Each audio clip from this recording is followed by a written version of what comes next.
Welcome to the following presentation of the Southeastern Conference on ESPN.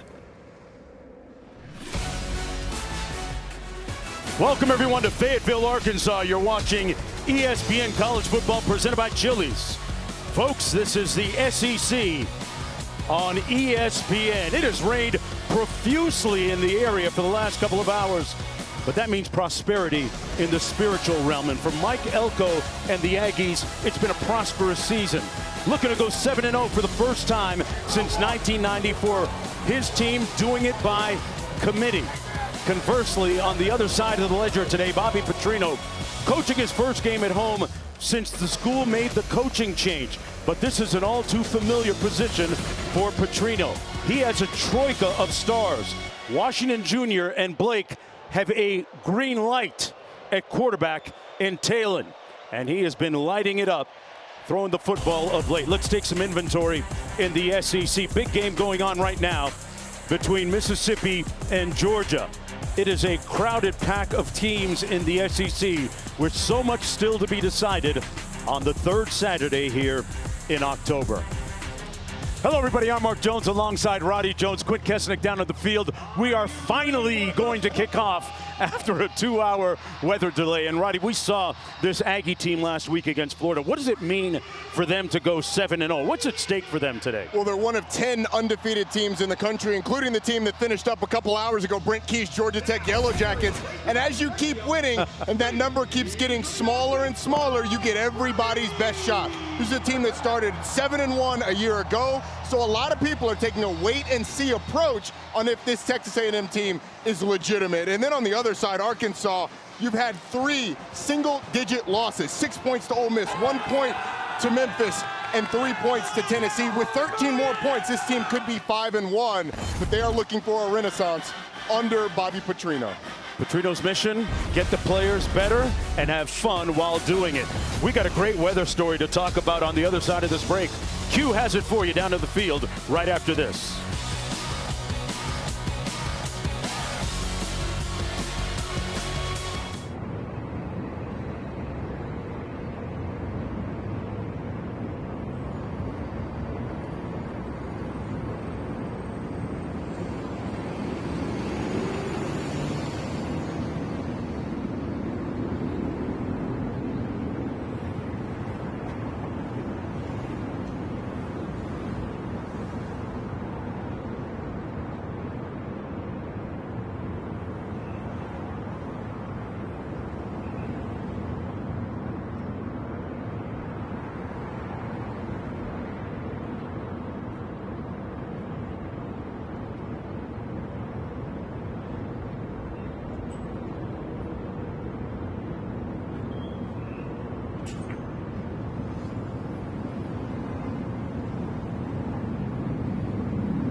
Welcome back. You're watching ESPN College Football presented by Chili's.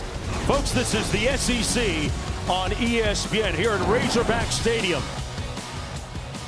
One of the remaining perfect teams in the nation, Texas A&M taking the field against the Razorbacks.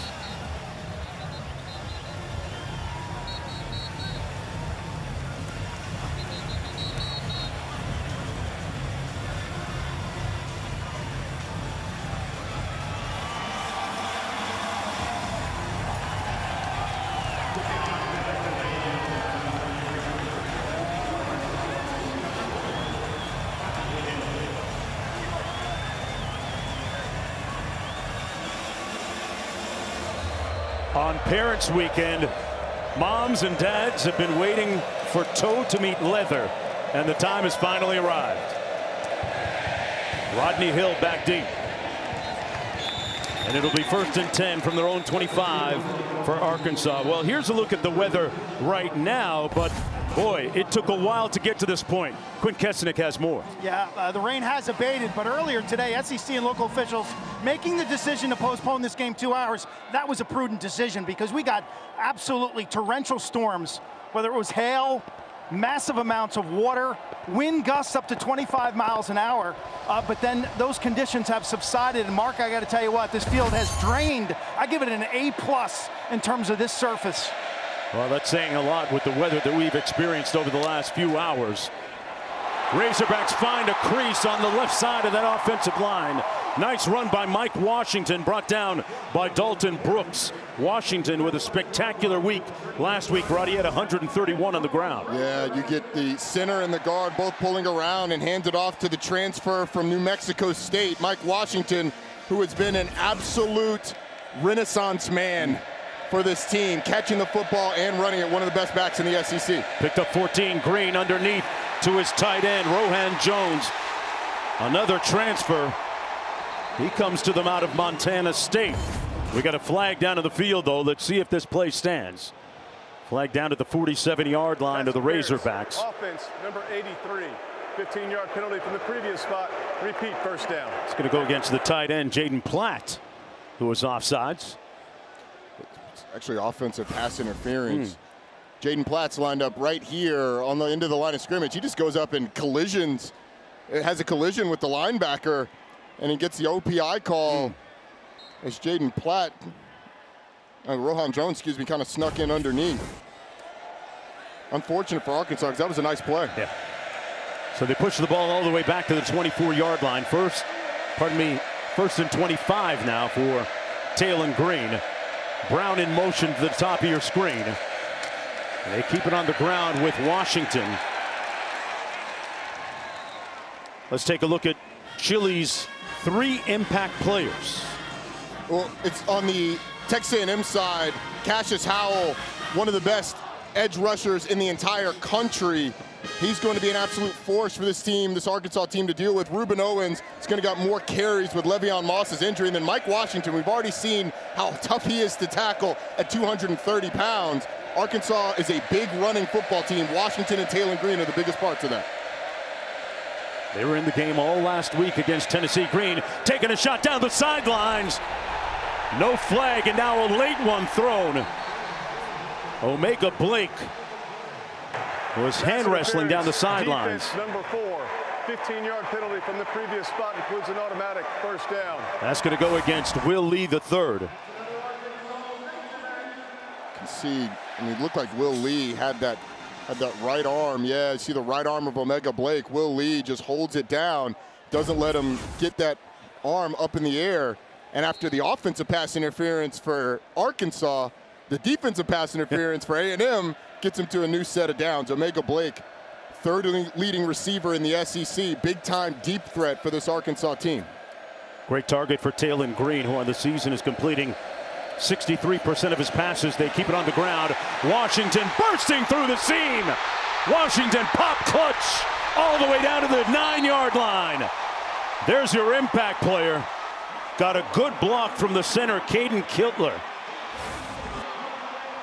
Watch the double team right here from these two players getting up, and then Mike Washington does the rest. It's a really nice job by Caden Kilter of getting up to the second level. And how about the speed at 230 to make a move on Dalton Brooks, get up the field.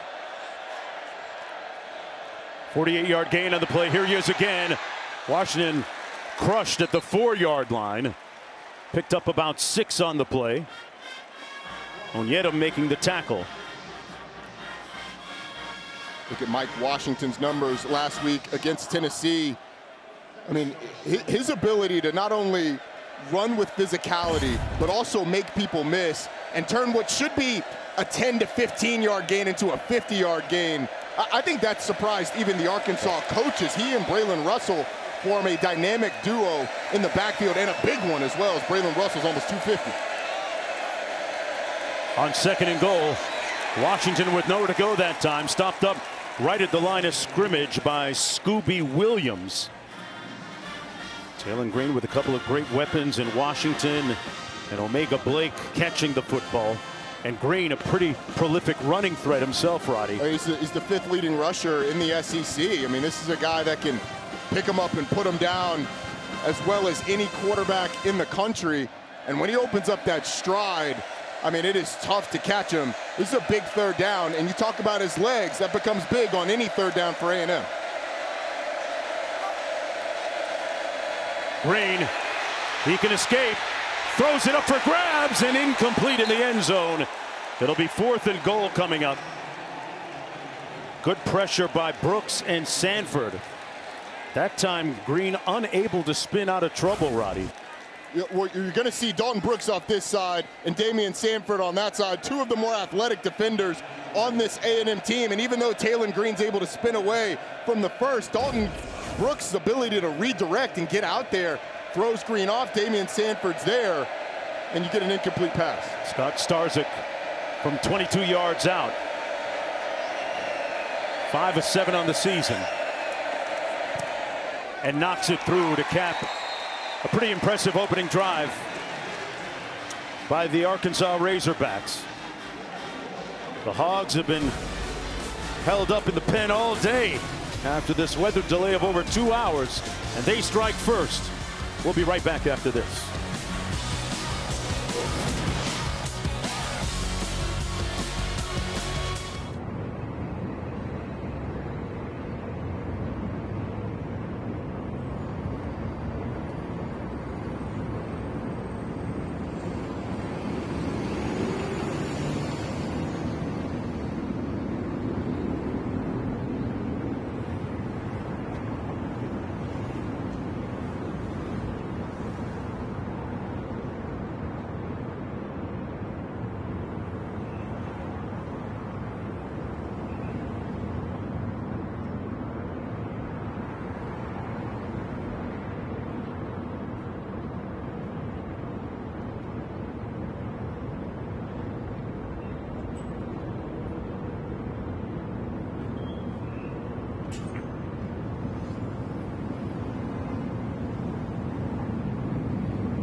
Welcome back, everyone, to a damp yet raucous, call to Hogs. That's what they do here in Fayetteville and throughout the state of Arkansas. Scored a field goal on that 71-yard opening drive. Washington ran the ball 5 times for 71 yards. He had all the yards on that drive. And now we get a look at Marcel Reed and the Aggie offense. Reed last week against the Gators was 16 of 26 passing for 62%. 1 touchdown, 1 interception. Roddy, he started the game in a very good flow, completed that long ball over the top, which helped them get out of the gate quickly. Florida got off to a really hot start, and A&M needed Marcel Reed to match what DJ Lagway did early. He absolutely did that. Cooled off later in the game, but this offensive line really took over with their physicality and ability to run the football. Razorbacks taking a little time to get lined up defensively. Reed completes the pass to Bethel Roman. Near side of the field, down to the 30-yard line, picked up 5. Marcel Reed, characterized by coaches and teammates as a very enthusiastic leader. People like to follow him. He is a connector, a very irradiant and ebullient personality, very bubbly, attracts a lot of people. Type of guy you want leading your football team.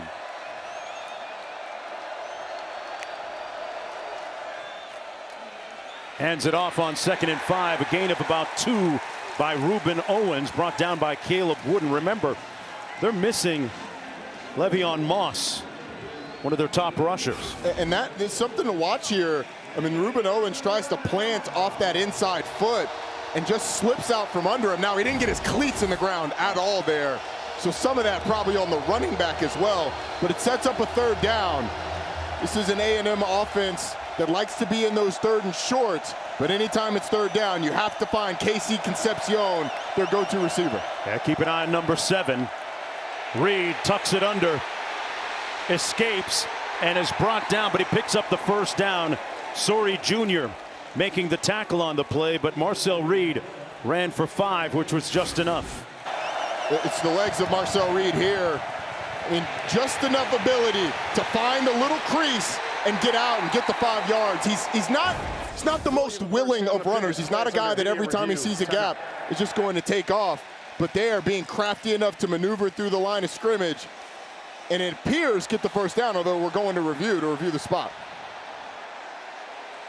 They're going to take a look at whether Reed was brought down before that 1st down marker.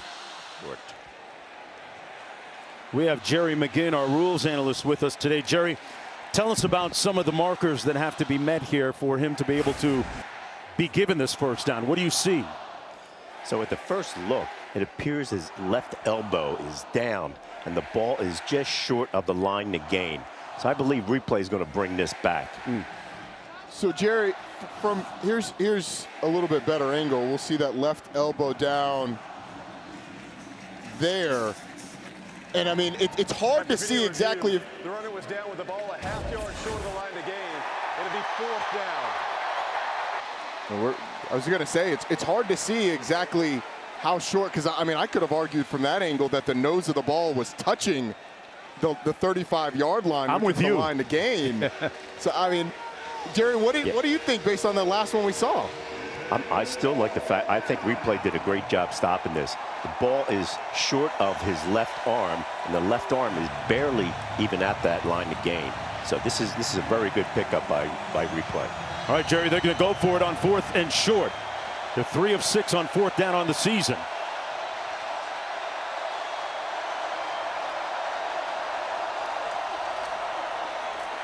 And they'll pick it up. Reuben Owens, the 2nd, will get the bulk of the carries today in the absence of Moss.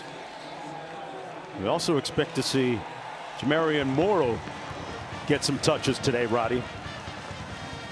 They've got a deep running back room. It's not just going to be Reuben Owens. We'll see Amari Daniels, Jamarian Morrow, who are both in the game right now, flanking Marcel Reed. 2 backs in the game for A&M. No tight ends. So different personnel grouping than we've seen so far today.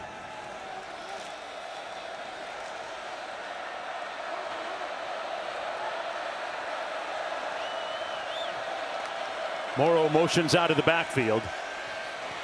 Reed checks it down, complete underneath. Daniels with a nice move and a 1st down for the Aggies. 14-yard pickup by Amari Daniels out of Miami Central High School in South Florida. Well, Mark, we've been waiting for a long time, but it seems like your vocabulary is already warmed up. Ebullient. You used that earlier. Overflowing with fervor, enthusiasm, or excitement. High-spirited. You guys are really quick on the draw, man. I mean, they got the Webster's Dictionary sitting out next to them. They know they have to. Our producer, Kim Belton, boy, you got resources down there. A&M on their opening drive of the football game, keeping it between the tackles this time. Amari Daniels picks up 4, brought down by Quincy Rhodes Jr., who we had a wonderful meeting with yesterday prior to the football game. Young man who hails from North Little Rock, Arkansas, number 97 on that defense. He'll be a factor before the end of the day, one way or the other. Ruben Owens back in the ball game. So, Mark, Arkansas has been playing with one safety in the middle, really dedicating a lot of numbers, a lot of bodies to the run game. That means man-to-man typically on the outside. At some point, A&M's going to challenge him down the field. Offense number 4, 5-yard penalty, remains second down. Well, they got enough weapons to challenge them down the field, Roddy, with Craver and Concepcion. It's a dangerous game to play. You're going to see Ruben Owens right there with just the little subtle movement enough to get the false start call. But as you're saying, it's a dangerous game to play with Craver and Concepcion, but Marcel Reed has struggled hitting shots down the field. Hands it off this time on the ground. Owens with another first down sprint for about 11 yards that time. And they move the sticks again. Once again, you get a block here, and right up the middle goes Ruben Owens. It's a really nice job by this offensive line. With a little bit of a stunt by the defensive line of Arkansas. Cameron Ball was lined up over the center. He goes to that left guard. It opens up a big hole up the middle. Craver in motion. Reed hits Craver, made a good move. Eluded one tackler, forced out of bounds. Close to the 20-yard line. They're going to spot it back at the 24. There was a missed tackle by the nickelback, Jordan Young. And another first down for the Aggies on the gain of 16. Mario Craver, so dangerous after the catch. Number 1 in the country in yards after catch. And number 3 in the country in forcing missed tackles after making a reception.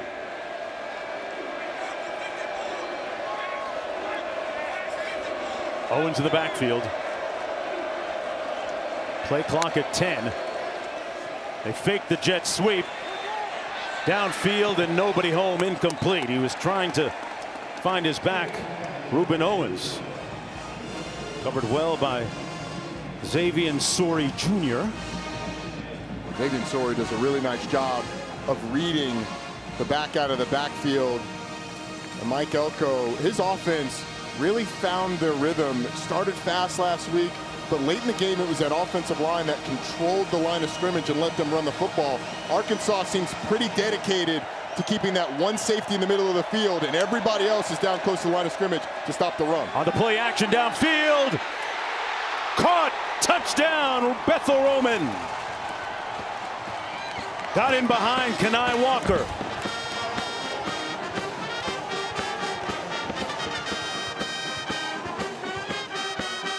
And the Aggies with the score.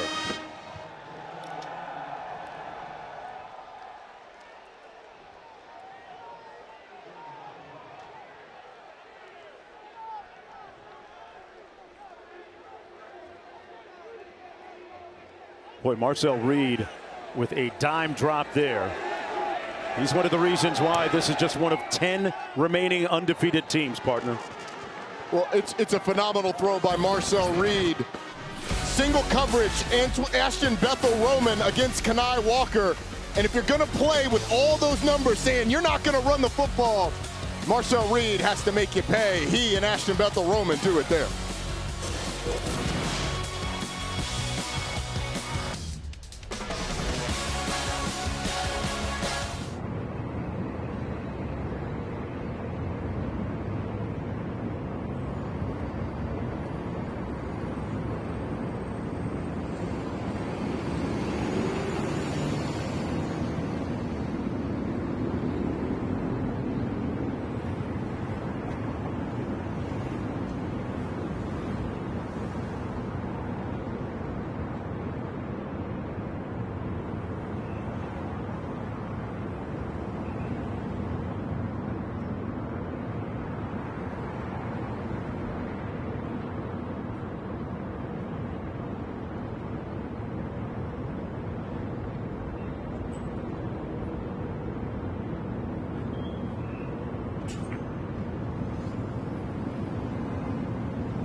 ESPN College Football is presented by Chili's 3 for Me, the best $10.99 you can eat, and in part by 911, Thursday 8 Eastern on ABC and stream on Hulu. Ponchos ruled earlier. Amazing that the sun is trying to peek out right now, and some people obviously don't trust the weather, so they're going to stay covered in plastic. Hey, I wasn't getting out of the car until that rain slowed down. I'm just going to tell you. No, it was. It wasn't. was coming down in every which direction. Certainly wasn't either. It was like Forrest Gump. We had sideways rain. Yeah. It was even coming from the ground. It was. Glad we're actually getting this game in, albeit a couple hours late. Great response by the Aggies on that opening drive of the game for them. And we're going to take another break as we look at how it looked yesterday here. Bone dry, and the names of Arkansas grads written on the sidewalks. Today, though, whew, different story.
Well, there's the Taco Bell Live Ma Student Section. Only one student section can claim the title of Live Ma Student Section of the Year. Who will take home the trophy this year? Pretty vibrant group out here today, despite the inclemency of the weather a little bit earlier here in Fayetteville. Give credit to these fans for coming out. It looked bleak earlier. Mike Washington in the backfield. Remember, he had all 71 yards on their opening drive that resulted in a field goal. Picked up about 2 there. Great story, Mike Washington. He transferred from New Mexico State. Because of his class schedule early, had to get in some 5:30 a.m. workouts. Those were the only times and slots available for him. But in his first practice, he had a 50-yard carry on his first touch. First scrimmage, a 75-yard carry. And then in the second scrimmage, a 90-yard carry. Coaches said, I think we got something here. On second down, Green going to try and do it himself. Got to the edge and picks up a first down right around the 40-yard line. That's where Taylon Green can hurt you. Well, let's talk some Mike Washington. The other part of that, this is on the last drive. You're going to get blocks up the middle, and Damian Sanford just plays the wrong side of this. Excuse me, that was Scooby Williams, the linebacker, plays the wrong side of the blocker coming at the linebacker. And there's a big hole that Mike Washington's able to explode through the vision, but really the blocks at all three levels help spring that. Green. There's a flag down, and Green is pushed out of bounds right around midfield at the 50, but this one's definitely going to come back. Holding, offense number 76. 10-yard penalty from the previous spot. Repeat first down. Is on the right tackle, Emarion Harris against Cassius Howell. So you're trying to tell me it was a good reason to hold? I'm trying to tell you that 9 is tough to deal with. Okay. Wherever he is, finding Cassius Howell, who's got 8 sacks on the season, one of the absolute best in the country, starting to get some first-round buzz as well. Wow. He was a backup a year ago with Shamar Stewart, Shamar Turner, Nick Scorton on that defensive line. They look to get him snaps, but he has not been a backup this year. Nowhere to go up the middle that time for Mike Washington. Onyedem responsible for the loss of 4 as we go down to Quinn. Both teams very much ready to play. Mike Elko of Texas A&M telling me that they got notification that the game was going to be delayed early enough, Mark, to push their pregame meal 2 hours down the road. So nobody down here is jonesing for energy. I see what you did there, Q. Got to get the fuel timing just right. Pass complete just right at the 31-yard line. Caught by C.J. Brown. Good for 5 yards. Yeah, you're so timed with your pregame routine, that pregame meal 4 hours before. So had they gotten notified too late, they would have had the pregame meal and maybe had to have an extra snack. But this is where Texas A&M has been phenomenal. They've only allowed 2 conversions on the last 34 third down attempts. Wow. Green. Complete. Near midfield, but a little bit short of the first down. Raylan Sharp needed 1 more yard. Interesting scenario here. Do you take a shot at going or not? You go for it. You've got a 230-pound back in Mike Washington. You've got the option of a 250-pound back in Braylon Russell. So they are bringing in extra tight ends now. 3 tight ends on the field for Arkansas. Going to their mouse package, which is their jumbo package.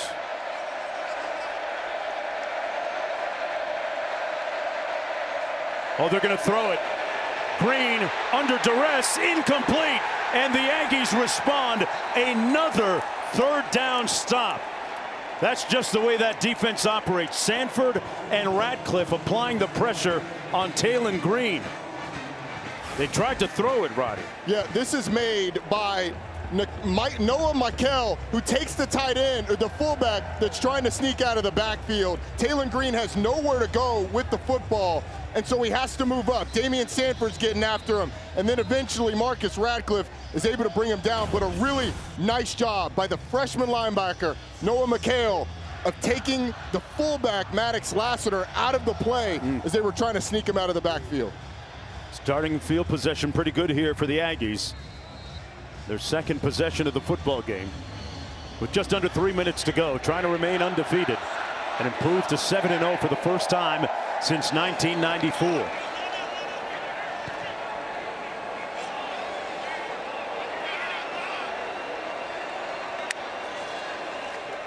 Marcel Reed to pass. Comes underneath at the 45 to Borkercher, his tight end. Brought down at the 39-yard line. Picked up 10. First down throw. You wonder if Colin Klein, the offensive coordinator for Texas A&M, is going to say, all right, if Arkansas is going to consistently have that many bodies in the box with one safety in the middle of the field, we'll be content to throw the football. At the bottom of your screen, you've got one-on-one coverage. Will they go there? Going to keep it between the tackles. Reuben Owens, Sorey Jr. making the tackle for the Razorbacks, 2-yard gain. It's up 2nd down and 8. Hey, coming up at 7:30 Eastern on ABC. And the all-new ESPN app. 6th-ranked Alabama hosts number 11 Tennessee at Bryant-Denny Stadium. Lots of really pivotal games, as always, in the SEC. As we look at some of the leaders in receiving yards, Craver, number 1 for the Aggies on the field right now. Chris Brazzell from Tennessee, number 2. It's been a long time since they won in Tuscaloosa. Going to keep it on the ground with Owens. And Owens coming up about 2 yards shy of the 1st down. Justice Boone, who might have played his best game of the season last week in that loss against Tennessee, making the tackle. He's gotten A&M in a 3rd and short. And A&M likes to run the ball on these downs. This is where they want to be. They've got an excellent group of blocking tight ends. You've got a running back in Reuben Owens who can be really crafty. Chris Wilson, I would imagine, is going to sell out to stop the run. Oh boy, they moved a little bit early. Somebody did. Wilson, the new defensive coordinator. Offside, defense number 95. Contact prior to the snap. 5-yard penalty results in 1st down. Ian Jeffrard. Watch our center. You got Mark Naboo, who takes the false start, and then, oh my goodness, he's been laid out. Well, when Jeffrard starts that momentum moving forward, it's tough to put the brakes on, Roddy. He goes 370 pounds. Well, he stayed there for about 10 seconds, absolutely selling it. On the jet sweep, Concepcion all the way down to the 10-yard line. Got a good block on the outside from his tight end, Melon Orstrom. Not only did he get a good block from Theo Melon Orstrom, Nate Berkacher was there, and also you had the back in the backfield, Reuben Owens, who got out front and got some. I tell you what, these tight ends, they ended up being called out by Mike Elko in his press conference this week for their performance a week ago, especially in the run game, but in the pass game as well. These guys, this is a really complete tight end room. 16-yard gain on the previous play.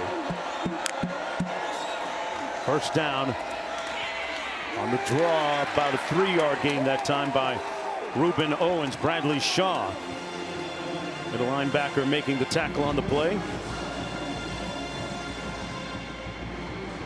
What does Arkansas do to create some sort of negative play? They don't rotate a ton on the defensive line. You see those 2 big guys in the middle, Cameron Ball, number 5, and Ian Jeffrard, number 95. Those guys play a ton of snaps, and as you get late in these drives, they can get a little worn down. This end of quarter will be very welcome for that Arkansas defense to catch their breath. The Razorbacks, Roddy talked about trying to make the Aggies kick field goals and get those stops in the red zone. That's the end of the first 15 minutes here in Fayetteville. Back right after this.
Welcome back, everyone, to Fayetteville, Arkansas, Razorback Stadium. The visitors threatening again in the red zone. Aggies leading 7-3. Reed rolls out, pulls, incomplete, and a flag down. Intended for the tight end, Melon Orstrom.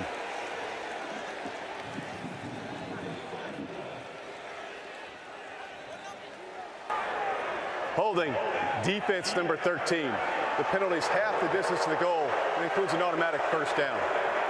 Yeah, I think they got the wrong number. I think it was number 3, Larry Worth, that they were talking about. They called it on 13, Kenai Walker. But you had Larry Worth trying to cover Nate Berkacher. Just had the penalty was against number. He had 2 hands around his waist. Yeah, they announced number 3, but yeah, as Berkacher tried to get inside, he grabbed the waist, as you said. First and goal from the 3. Reed on the keeper, touchdown.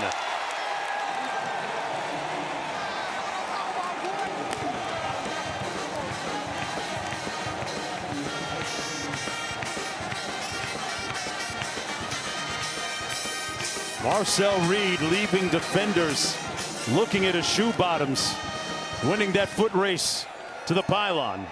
That's his 4th rushing touchdown of the season, the 12th of his career. Does not run it as much as some other mobile quarterbacks, but when he does, they pick and choose his spots, and he can be lethal with the zone read game. Put on 10 pounds of muscle during the offseason, but it hasn't slowed him down, Roddy. Self-described and described by the coaches as a rhythm shooter, in a pretty good rhythm right now on that 6-play, 49-yard drive, using up a little over 3 minutes on the clock. He has not been the most prolific passer and has not been the most consistent, but he plays winning football, Mark. His ability to scramble and create time for his guys down the field. Obviously what he does in the run game, he scored a touchdown last week on the first drive on a quarterback counter right up the middle. And when he's able to hit those deep balls, it really makes this crew dangerous because of the weapons they have, the offensive line he has in front. This is a guy that I think is continuing to get better week in and week out. Yeah, coaches, Roddy, talk about how much he's improved in a huge way in terms of his processing offensively.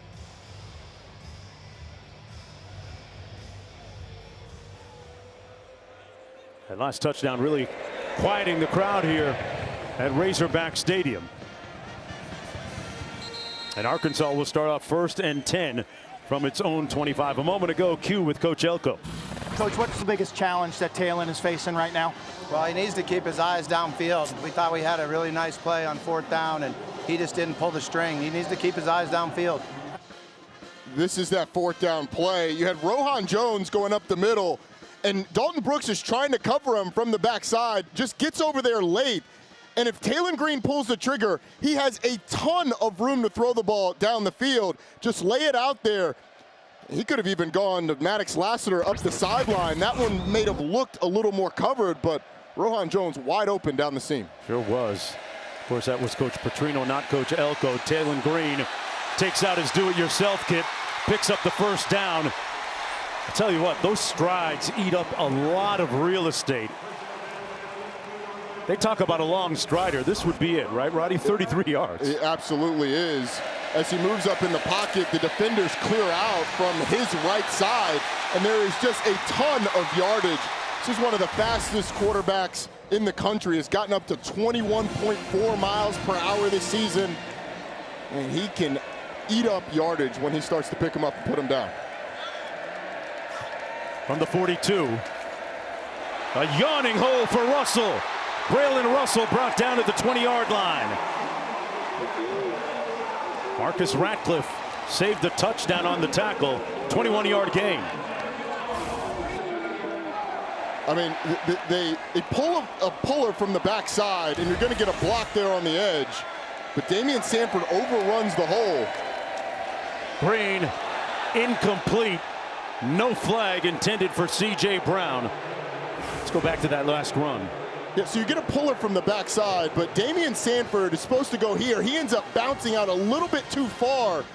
Once that hole is created, he ends up a little too far outside and doesn't fill right on the butt of that double team. It opens up a hole for Braylon Russell, who's able to get a big gain out of it. At the 21-yard line, second down. 3 receivers out to the top of your screen. They keep it on the ground and nowhere to go that time for Braylon Russell.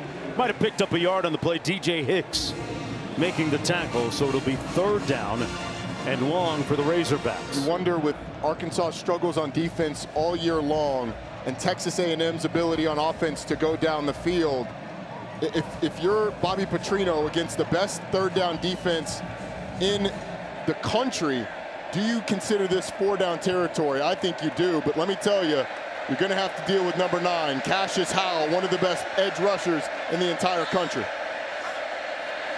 He drops off in coverage. Pass complete inside the 5 to Blake, and it's 1st and goal.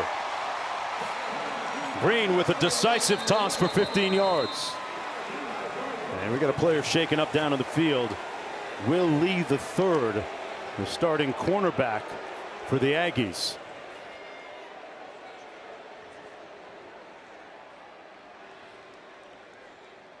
One half of a couple of talented cornerbacks for the Aggies.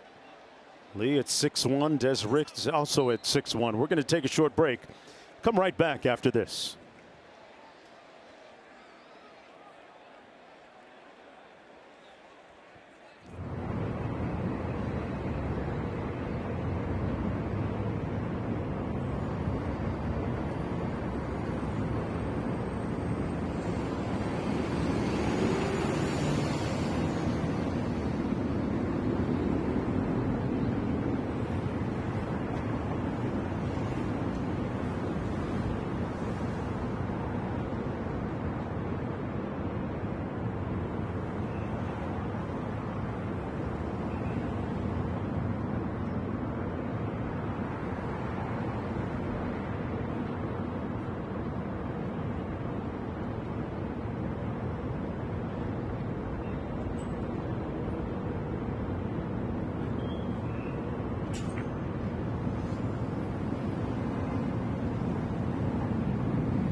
Welcome back, everyone, to Fayetteville. Will Lee walking off the field a moment ago under his own power. Good news for the Aggies starting cornerback. Meanwhile, folks, for 20 years, Allstate has celebrated every field goal and extra point made at participating universities by donating to the university's athletic scholarship fund, supporting all student athletes. Thank you to Allstate.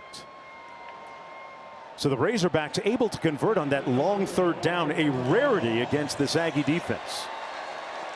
C.J. Brown split wide to the top of your screen. Mike Washington in the backfield.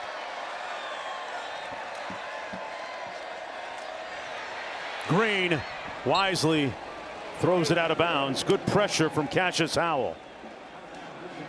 Arkansas going for the end zone on that first down play action, knowing that A&M brings in a bigger personnel group. I mean, their DNA is running the football, and with Talon Green and his ability to run, 240-pound back in the backfield, and Braylon Russell, I expect them to try and run it a few times. Russell still back there. They fake the jet sweep. They had a little malfunction at the junction that time on the handoff, and Damian Sanford, who's been everywhere, made the tackle on the play. 3rd and goal. And now Talon Green is slow to get up.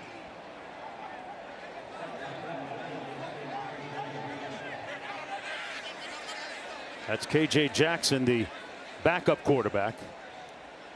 The lefty out of Montgomery, Alabama.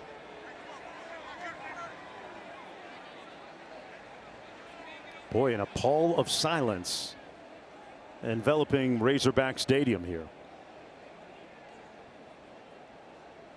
It looked like one of his legs got twisted up on that tackle by Damian Sanford, who did a phenomenal job of blowing up the mesh, kind of tackling the quarterback and the running back. Yeah, he could have gotten either one on that play. We had a great visit with Damian Sanford last week down in College Station when we did their game against Florida. Let's take another look at it. For Talon Green. So Damian Sanford ends up tackling the running back and then grabbing Talon Green, and he's going to fall on that right leg as he goes down. And you just hope that everything ends up being okay. That left ankle in there as well, a concern, but sometimes it doesn't matter how much tape you got on those ankles, man. I mean, that's a lot of force. His socks are pretty low. I'm not sure those ankles are taped. And Talon Green is going to come off the field. So we're going to get a look, in all likelihood, here at QB2, KJ Jackson, the redshirt freshman, who's only thrown the football 7 times all season. Big physical freshman, 6'4", 225 pounds. And on 3rd and long against this A&M defense, how much trust does Bobby Petrino have in the sparsely used freshman? We're going to find out. Mike Washington in the backfield. 4 on this formation.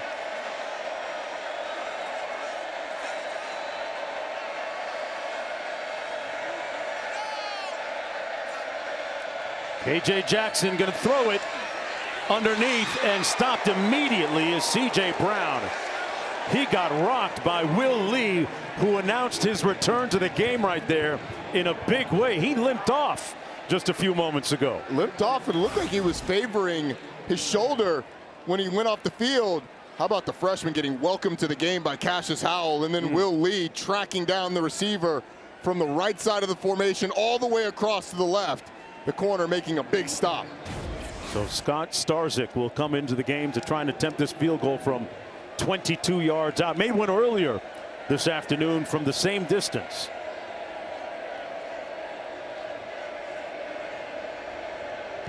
Starzyk knocks it through. But tangible and palpable concern for the future quarterback position for the Razorbacks, with Talon Green helped off the field a moment ago. Back with more right after this break.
College football rankings brought to you by Capital One.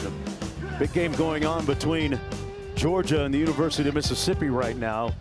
A little over 12 minutes to go in the fourth quarter. 2-point football game there. Miami dropping from the ranks of the undefeated last night. Carson Beck, the former Bulldog, with 4 INTs. It was a tough one for Miami last night, one of the big ones. But how about Texas Tech? They were playing Arizona State, who got Sam Levitt back. Baron Morton out for that game.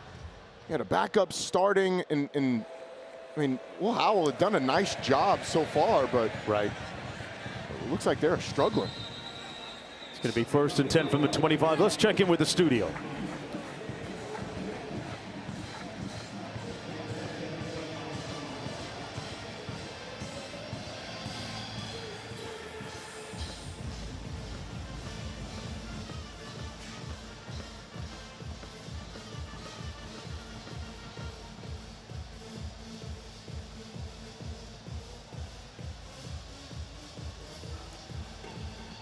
Wow, the Blazers, Roddy. That a UAB team that fired their head coach Trent Dilfer this week, beating a Memphis team that knocked off this Arkansas team earlier in the season and was one of the favorites. Group of 5 Memphis with South Florida next week. Look ahead spot for the Tigers, and it looks like they are going to have to. They're going to need to come back to get a win. A little bit of a trap. Marcel Reed back to pass off the play fake, wide open at the 41. Caught and brought down at the 43 is Bethel Roman. 18-yard pickup as we take a look at what's happening with that group of 5. I mentioned Memphis 6-0. Navy also undefeated, and the Fighting Dan Mullins at 6-0. Oh, Dan Mullen and that UNLV squad in his first year there, doing a nice job. But Memphis, Navy still in the running. Tulane cannot be considered out of it. South Florida as well. A&M keeps it on the ground with Reuben Owens the second, picked up about 2 yards on the play. Cameron Ball making the tackle. Even just been told UNLV is down to Boise State, down big. Maybe Boise trying to climb back into this thing. It's going to be interesting down the stretch. In a 12-team college football playoff era, one of those group of 5 teams is going to get a bid into the CFP. So if you're not watching those teams that we just highlighted and a couple more, you are missing out on a potential playoff team. On 2nd down and 8.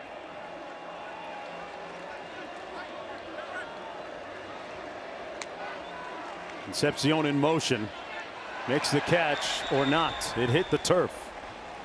Sold it pretty well. It'll be 3rd down and 8 coming up now for the Aggies. Big thing for Arkansas, who's getting an entire line change of their front.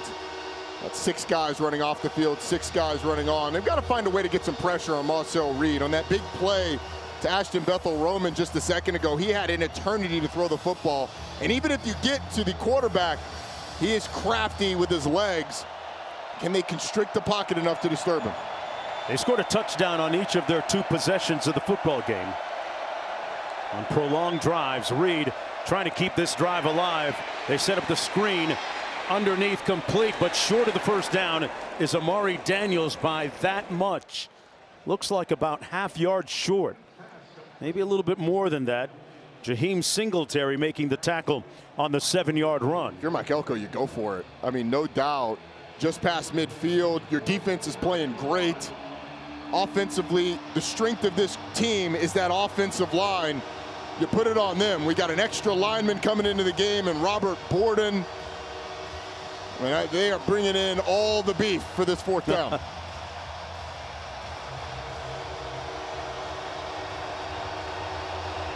Amari Daniels, the lone back. They're going to try and throw Reed into traffic, and they're going to blow it dead first.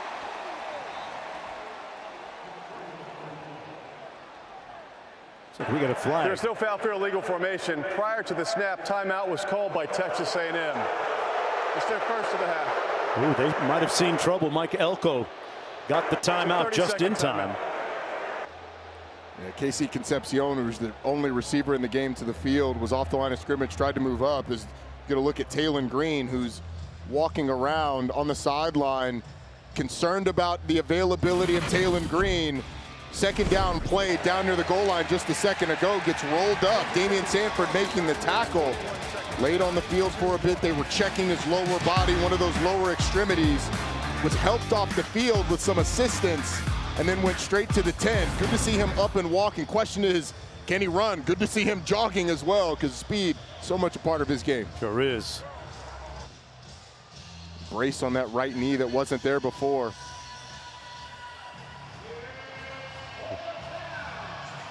A&M had 5 players in the backfield, illegal formation, so Elko with good discernment to call that timeout to avert the penalty. 4th and short. And they're going to pick it up and then some. Reuben Owens II doing the honors. Picked up 5 on the play. And they move the chains. The quickness of Reuben Owens in the backfield makes us. Xavier Sori, the linebacker, is going to come through free. Reuben Owens plants his foot, gets away from the linebacker penetrating, and is able to get up the field behind those tight ends to the left side of the formation. Nice job by the running back of making a man miss in the backfield. Owens getting the bulk of the carries in the absence of Moss. Reed with a clean pocket.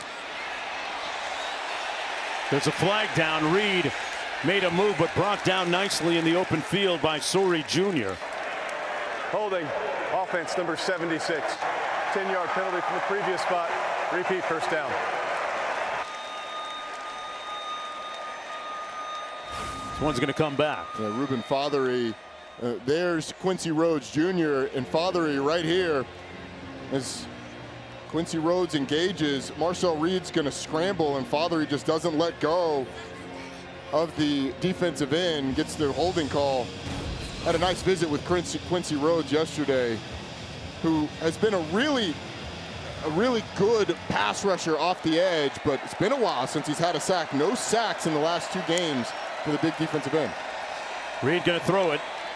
Comes underneath at midfield, complete. And out to the 45 is Mario Craver.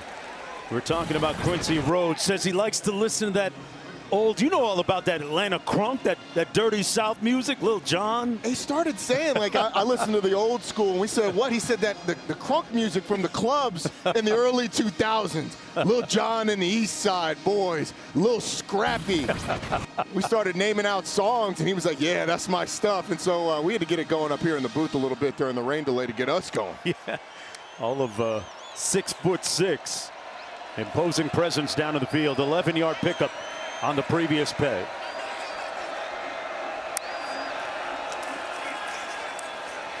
Reed takes off, made a good move and lunges forward to the 33-yard line. Close to another first down, picked up 8. Steven Dix Jr.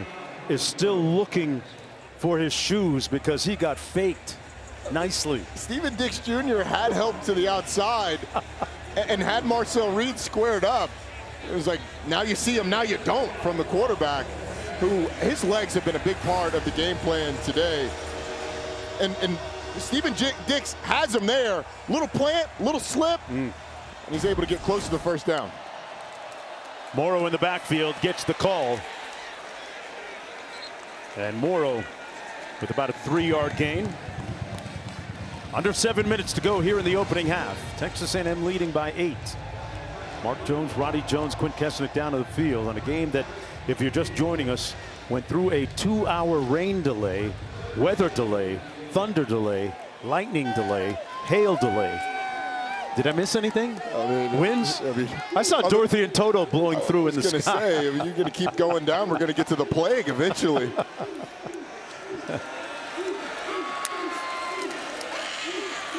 On the play action, Reed, back shoulder fade, complete, incomplete. Dropped at the last minute by Bussey. Had it and then let it go. But we have a flag down at the play nonetheless.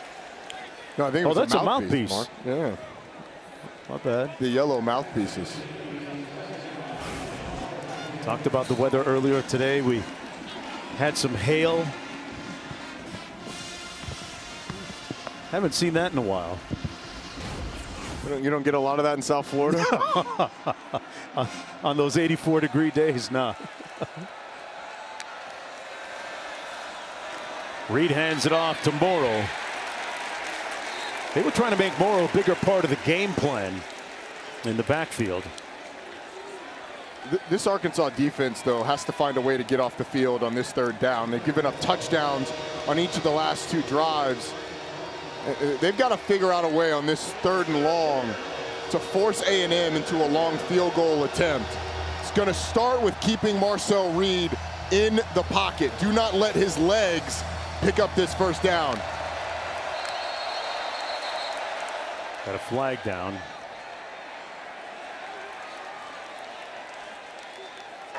Delay a game. Defense number 7 for clapping. It's a disconcerting signal.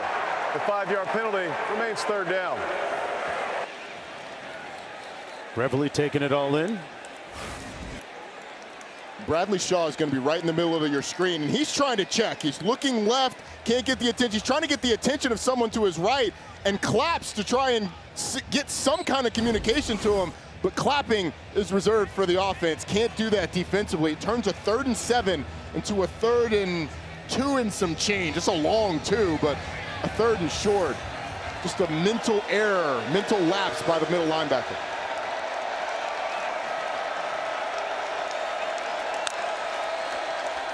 Reed on the out, completed the 20 and stopped immediately is Concepcion. I want to go back to something. You said clapping is reserved for the offense? Yeah, so obviously so many of these offenses go with clap cadences. And so defenses have been taught and told, and the referees have put in the rule book that clapping is a disconcerting signal. If you get a player in the secondary clapping, then maybe you get away with it. But in that front 7, if you hear or if you have a clap from the defense, it's going to be a disconcerting signal. As we learned, there are different ways to clap. Kirby Smart taught us that last week. Reed underneath, nobody near him. Concepcion pushed out of bounds at about the 3. They'll actually spot it at the 2-yard line.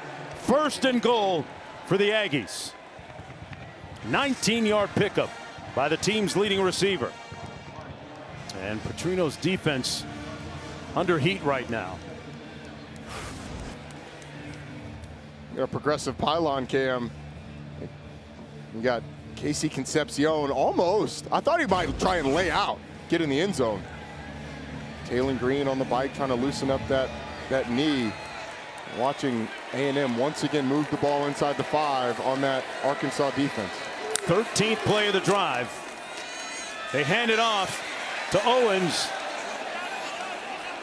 No signal. He stopped up short of the end zone. Inside the 1. It'll be 2nd and goal. Texas A&M has already scored on both of its previous offensive possessions. This would be 3 for 3. The ruling of the runner being short of the goal line is under video review. Timeout. Oh, they're going to take another look at this. See if Reuben Owens got into the end zone. They get the review pretty quick there. It looked like Reuben Owens got turned at the goal line. Question is, did any part of the ball break the plane of the goal line before he gets in? Usually tough to tell with these piles. Can we find the football enough? Not from that angle. We got no shot of the ball.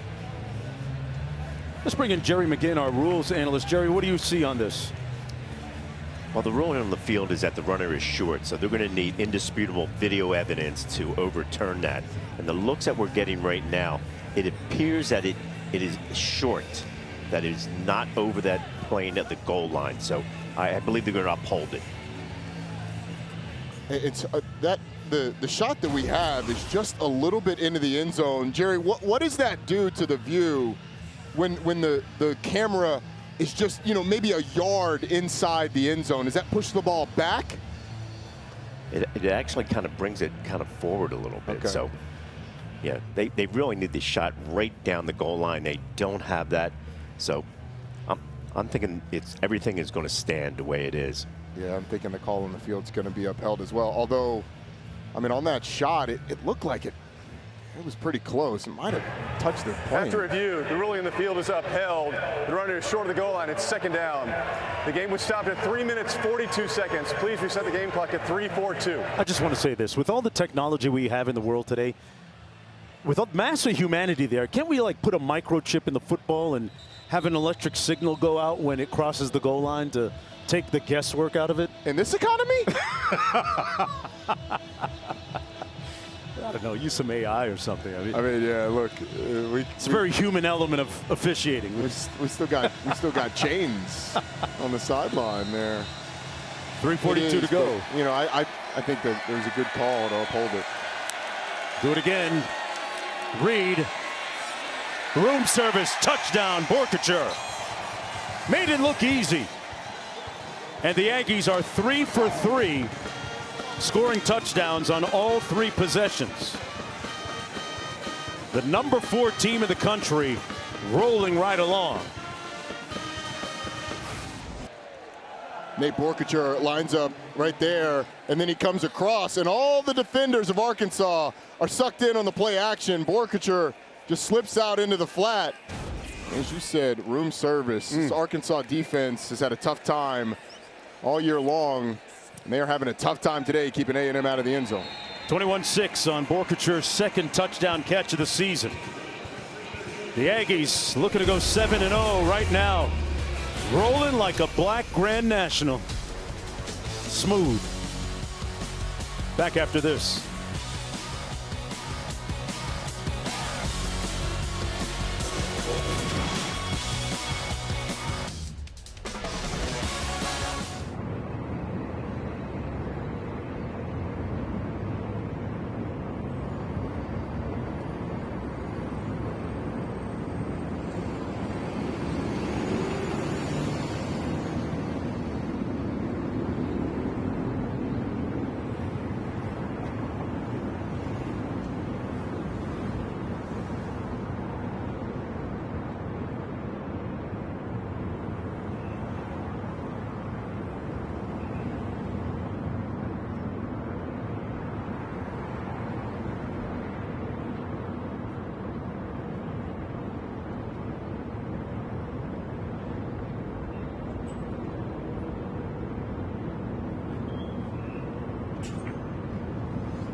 Welcome back, everyone. This is the SEC on ESPN.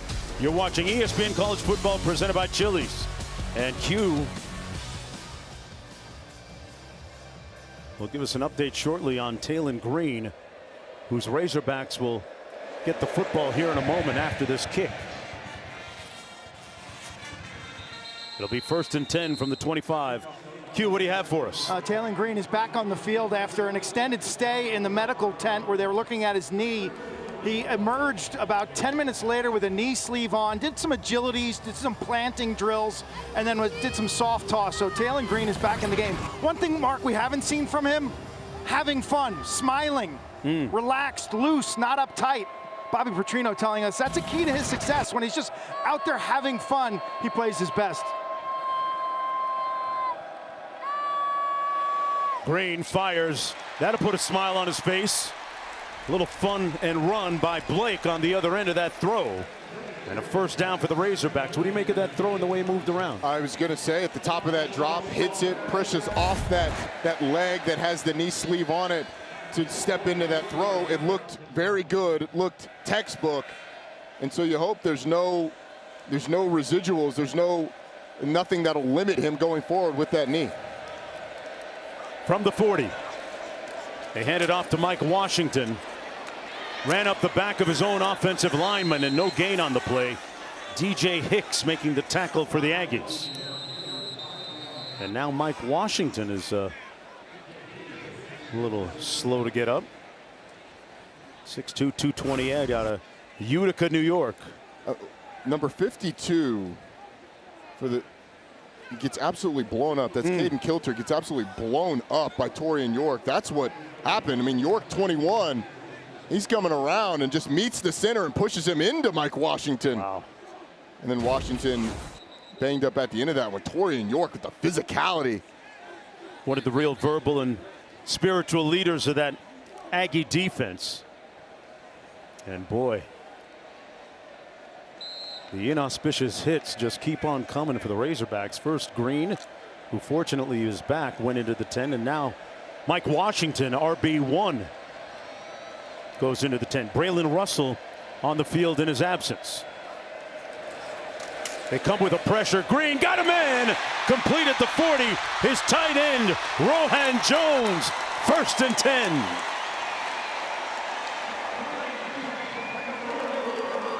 Rohan Jones right up the seam. You get a safety in the middle of the field. Taylor Green gets it over Cassius Howell and down to the explosive Rohan Jones. The transfer from Montana State has been a big play receiver for this team this year. Green moving around pretty well and tiptoes out of bounds at the 28-yard line. He'll lose about 4 on the play. Live to play another play, and that will get us to the 2-minute timeout. With the Razorbacks trailing 21-6. But a promising drive when we come back from this break.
All right, back here, Taylon Green.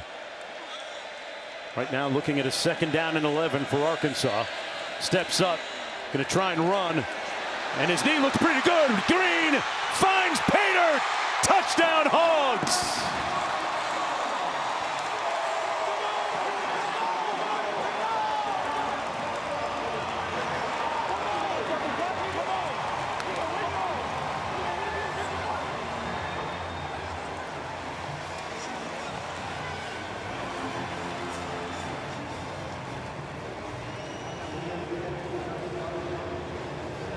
A moment ago, we were questioning his fitness level and his health, the result of that leg injury. Well, he answered a few questions there with his 4th rushing touchdown of the season. A 27-yard sprint into the end zone.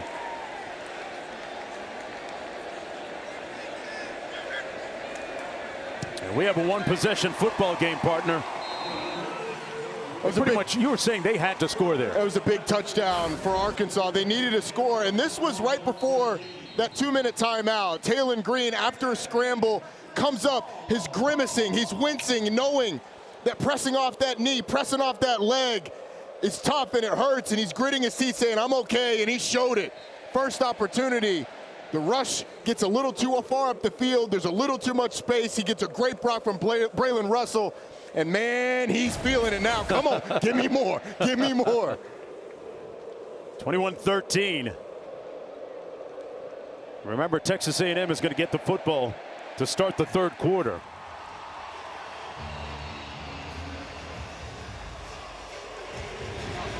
Crowd here ready to flex a little bit after that touchdown run by Taylon Green. Remember, this is a team looking to snap out of its 4-game losing streak. They had a coaching change, bye week, and then this is now their first home game since Bobby Petrino became the interim head coach. And Mark, you always wonder after a coaching change, after firing of a coach, how will the team respond? They fought last week at Tennessee, came up 1 score short, but they never quit, and it feels like that's going to continue this week. And now a quick word from Cheez-It. Okay, Cheese. 50-yarder for the win. You thinking what I'm thinking? Ice the kicker. Something better. Terry. Did you just get hired? Dude entered the portal and came out a legend. Want it, need it, cheese it. 1:51 to go. Aggies with the football, 1st and 10. They have scored a touchdown on every offensive possession so far in the 1st half. And 1:51 with 3 timeouts is an eternity. Excuse me, 2 timeouts for A&M is an eternity of time. You don't want to give Arkansas the ball back, though, and go a quick 3 and out. So will A&M opt to be a little conservative until they get that first down? Reed to the short side of the field, complete to Mellon Orstrom, who's brought down almost immediately. Gain of 1 on the play. It'll be 2nd down and 9. Julian Neal. And it was a really nice job, Mark, by the Arkansas defense, because they contacted Theo Mellon Orstrom inbounds and then ended up throwing him out of bounds, which, if you're able to get a stop here, could preserve some time.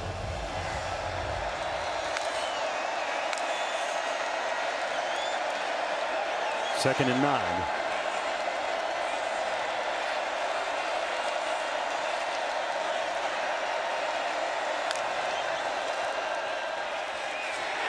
And Reed is going to be brought down for a loss back at the 22.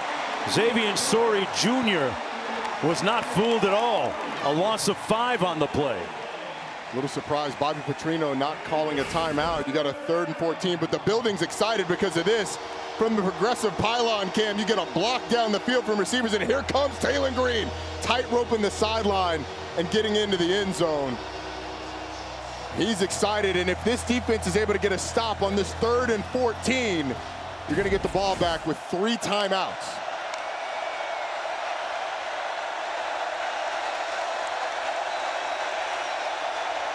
They've got to get to the 35 to get the 1st down. They run a little receiver screen underneath, complete to Craver, but far short of the 1st down. 4th and about 6 to go.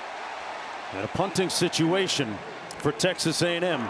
It's the first time they haven't taken it all the way down the field and scored a touchdown since this game started. 0-5-3. Thank you. So with a little time to go, 53 seconds to go, Arkansas going to get the football. What's the thinking here, partner?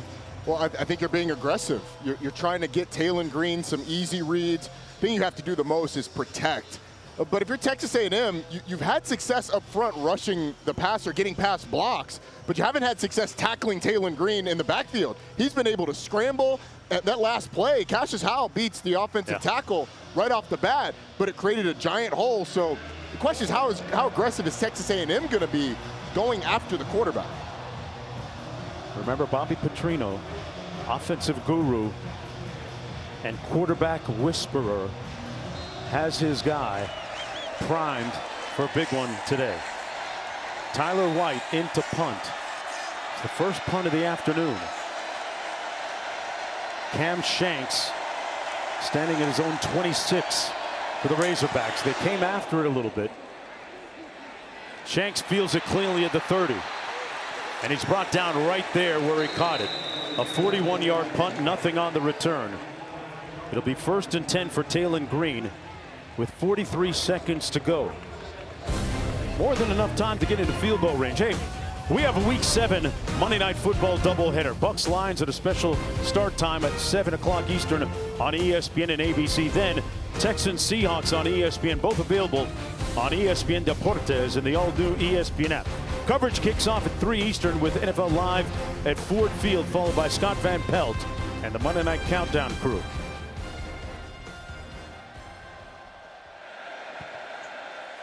Green out of the shotgun. Checks it down to the 35 to Mike Washington. Good to see Mike Washington back in the football game. We saw he was shaken up a moment ago. Picked up about 7. Yeah, no doubt. And on that first play, did Ryland Kennedy, one of the defensive ends, spying. He only rushed 3 players at Talon Green, but Kennedy spying Talon Green to make sure that there's somebody there if he decides to scramble. Green threw that incomplete near midfield, intended for Sharp. Stops the clock with 31 seconds to go.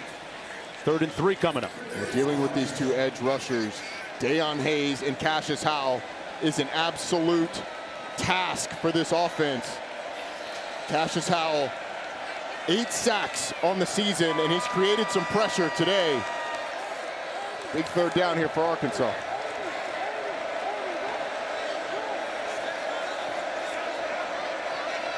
Hogs better keep an eye on number 9. They keep it on the ground, and they're going to pick up 1st down and then some. Washington bursting across the Arkansas plain, all the way down to the 6-yard line. 1st and goal with 19 seconds to go. Jordan Shaw saved a touchdown on that 57-yard run. Up to the line of scrimmage quickly.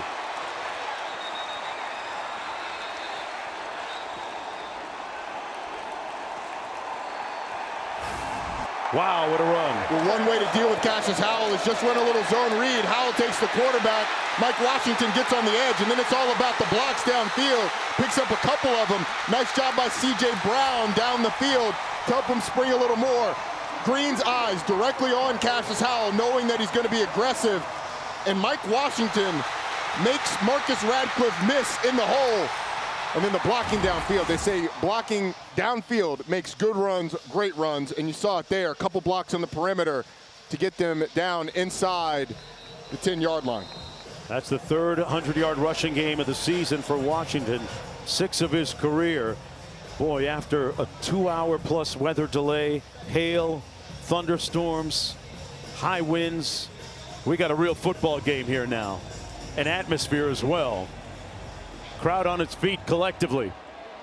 18 seconds to go, 1st and goal, Arkansas. And Arkansas has the ability to run the football with 18 seconds because they've got those 2 timeouts. So if you want to run the ball, you have plenty of time to run the ball, call one of those timeouts. You can even do it twice if you wanted to.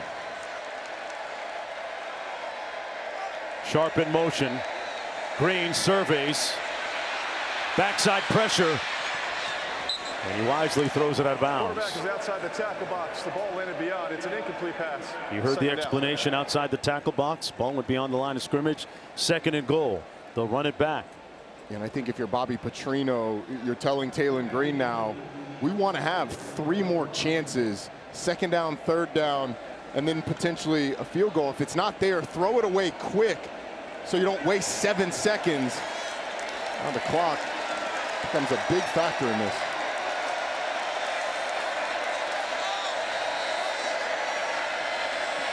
Green looking into the end zone. Got to do something with it. Makes a move. Fires.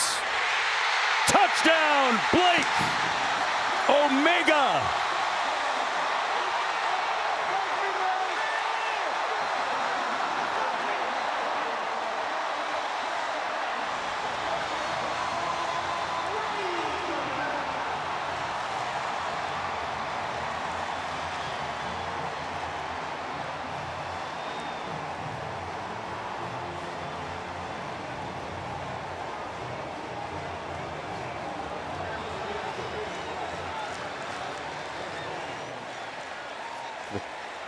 Two seconds to go in the first half.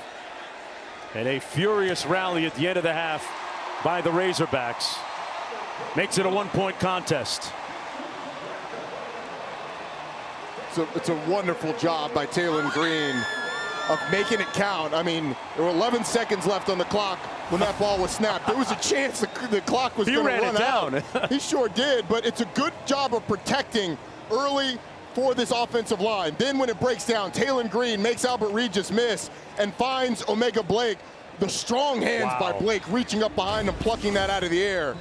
Bobby Petrino was probably on the sideline thinking, we got to get it quick. We got to get something right away so that we don't waste a ton of time. But you can take 9 seconds on a play if it means a touchdown in that situation. And this is a new ball game. 1-point game going into halftime. Wonder if Taylon Green is smiling and having fun now.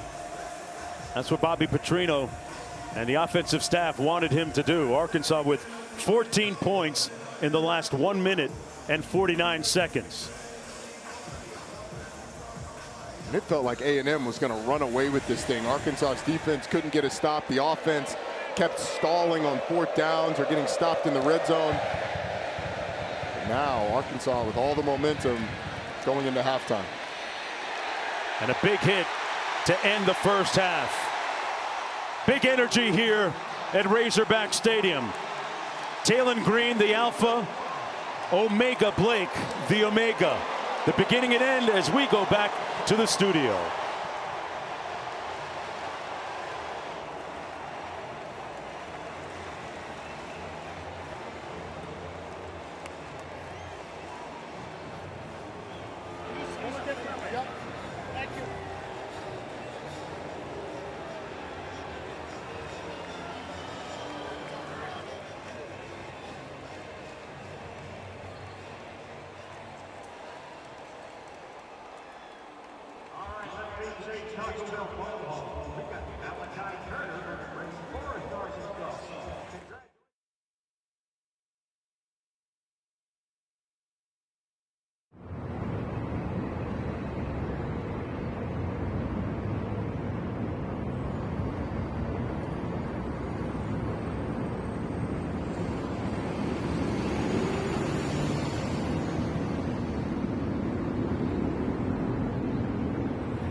Welcome back, everyone. You're watching ESPN College Football presented by Chili's. This is the SEC on ESPN. 1-point football game as we get ready to start the third quarter of play. The Aggies will have the football as they try to remain undefeated at 7-0. I finally figured it out, Roddy Jones, that Talon Green has a degree in culinary arts because he was cooking at the end of that second quarter. He was. I mean, as he got twisted up. And when you talk about a quarterback, you got to have toughness. You have to have resilience. He's helped off the field, took a play off. A&M got the football, and he came out and absolutely recovered, grimacing through the pain. That was the play before this one, where Cassius Howell comes off the edge. Talon Green steps up, escapes out to his right, gets a block down the field from Braylon Russell, and that's all the big fella needs. Hustling into the end zone. That was a game-changing play. And then this one, 11 seconds left, scrambles out to his left on the final long drive of the first half, finds a touchdown, brings his Razorbacks within 1 point going into halftime, and he is the undisputed heavyweight champion of the sideline right now. And still, with 172 yards of total offense, just when it seemed like his evening, his day might have come to a conclusion with that injury, he comes back like Lazarus and throws the touchdown. So, if you're Texas A&M, how do you go about seizing back what feels like here in the stadium right now, Arkansas momentum? Well, you go down and you score on the first drive. This offense had been ruthlessly efficient in those first three drives, going and scoring touchdowns on each one. It stalled a little bit at the end of the half, but you go down and score, you kind of take that back, and Arkansas is going to be chasing you from there on out, which is where they've been all day long. Aggies coming into the ball game at 6-0. They haven't been 7-0 since 1994. Cautiously, and I underscore and underline cautiously optimistic about this season. Their adage this year is finish. They are playing the long game. Marcel Reed will take it 1st and 10 from zone 25-yard line. Let's go down to Quint. I walked off the field after that second quarter with a concerned Texas A&M coach Mike Elko. Talked about their run fits on first down from the linebacker position, but this game comes down to the Aggies stopping Talon Green. He basically flat out said, we've got to keep him in the pocket and we've got to tackle him. That's a lot easier said than done because Green and his athleticism from and around the pocket has got this whole stadium believing right now, Mark. This place is electric. It's filled with life like I haven't seen in the last 3 years. It's a vibe right now here. 1st and 10 for the visitors. Marcel Reed goes through his progression, finds his tight end underneath for a first down out to the 37, Borkature. Well, this is the first home game for the Arkansas Razorbacks since they made the coaching change. Bobby Petrino, who actually was at Texas A&M a couple of seasons ago as an offensive coordinator, the interim head coach for Arkansas. Talk about belief. Bobby Petrino has changed up a few little things since being named the interim head coach, has declared he wants to be considered for the full-time head coaching job, and his team's playing for him. Reed stepping up in the pocket, going to take off. Got a good blocker in front of him, and real estate. Marcel accelerating down to the 15. He turned loose. A huge run by Marcel Reed covering 46 yards. Well, he drops back to pass. Go ahead and run it, guys, because it's a good initial rush. And then freeze it right here. The vision of Marcel Reed is right in this hole as Quincy Rhodes ends up getting a little out of his rush lane and then a massive amount of space. Marcel Reed makes a cut to the sideline and makes Arkansas pay. Longest run this season for him. On the play fake. Late pressure coming into the end zone. Caught and touchdown by Concepcion.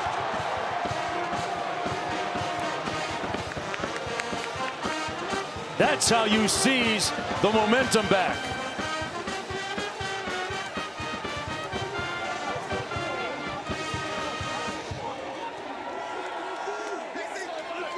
Sixth touchdown catch of the season for KC Concepcion. goes up and absolutely snags it out of the air ahead of the safety, Caleb Wooden. And you talked about getting the momentum back. That's how you do it if you're Texas A&M. The transfer from North Carolina State University with the touchdown catch. 2 big plays, and it's 28-20 for the Aggies. Marcel Reed, his receiver just gets one-on-one with the safety. He breaks out, and from the progressive pylon cam, you can see the elevation by Casey Concepcion going up and absolutely snagging the football out of the air. A couple big plays for Texas A&M. They only had 1 play over 20 yards in that first half.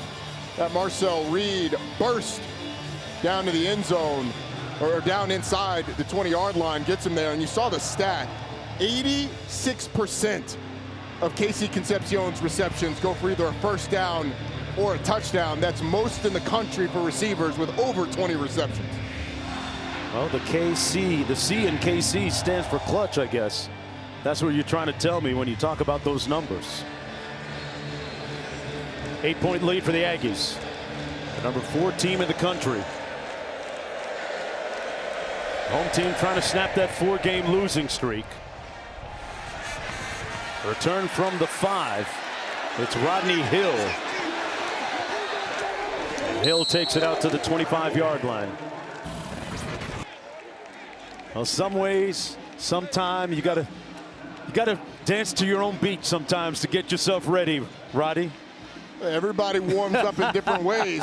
This is very similar to the way you and I had to warm up during that 2-hour delay. A little music, a little dancing. I think KC told us last week it was a little NBA young boy, or a little baby.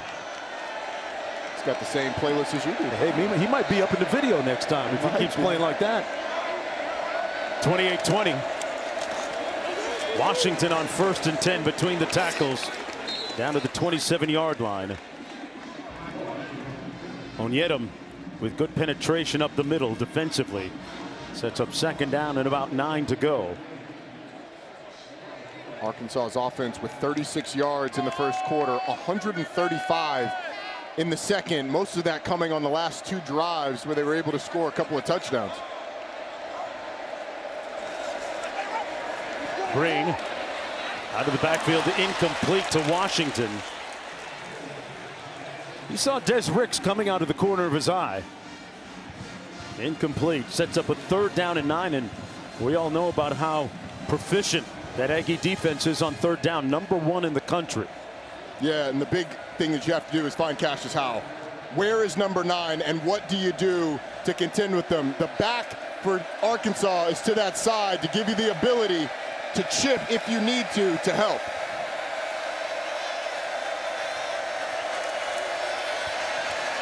They're able to contain Howell.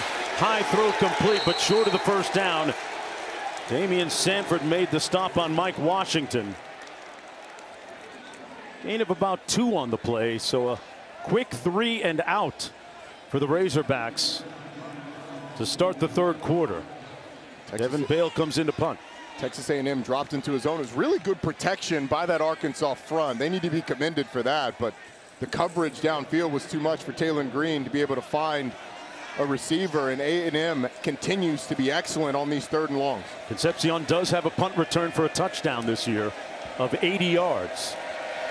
Bale with the punt. Boy, hesitated. Looked like he was pondering, thinking of taking off. Concepcion with the fair catch back at the 16-yard line. Nonetheless, a 55-yard boot by Bale. Hit him with the hezzy, little pump fake.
Hey, tomorrow on Sunday NFL Countdown, Justin Jefferson with his flight school. Jaden versus Dak, part of that NFC East showdown coming up. And Randy's best catches. You got Moss Sunday, 10 a.m. Eastern. And yeah, remember, it was Dak that kind of popularized that hip warm-up quarterback swivel thing, right, Roddy? He was the first one that was caught, and that's a good list to be on with Dak Prescott and Johnny Manziel for Taylon Green. Hips look a little tight there for Taylon. Got to keep him loose. Reed, meanwhile, has hit on his last 7 passes in a row. Make that 8 underneath to number 2, Terry Bussey, all the way out to the 40-yard line. Talk about Taylon Green bringing some pretty good company. Saw the graphic a moment ago. 5 straight games with 200 passing yards and 50 rushing yards. With Dak Prescott and Johnny Football played down in College Station, the team on the field right now. Owens and Morrow in the backfield. They're going to hand it off to Morrow. Spins back and brought down after a gain of about 6 by Larry Worth. Colin Klein, the offensive coordinator for Texas A&M, is really high on Jamarian Morrow. Felt really strongly that they needed to get him the ball more. Scored a touchdown last week through the air on a little running back corner out of the backfield. They were looking to hit him on a wheel just on that play just a second ago to Terry Bussey, but they really love his short area quickness. A lot stronger than you would think for a guy who's 5'9", 205 pounds. Play clock down to 5. Reed. And they ran out of real estate down the sideline. Concepcion made the catch, but way out of bounds. Setting up a 3rd down and 4 to go. And a flag down.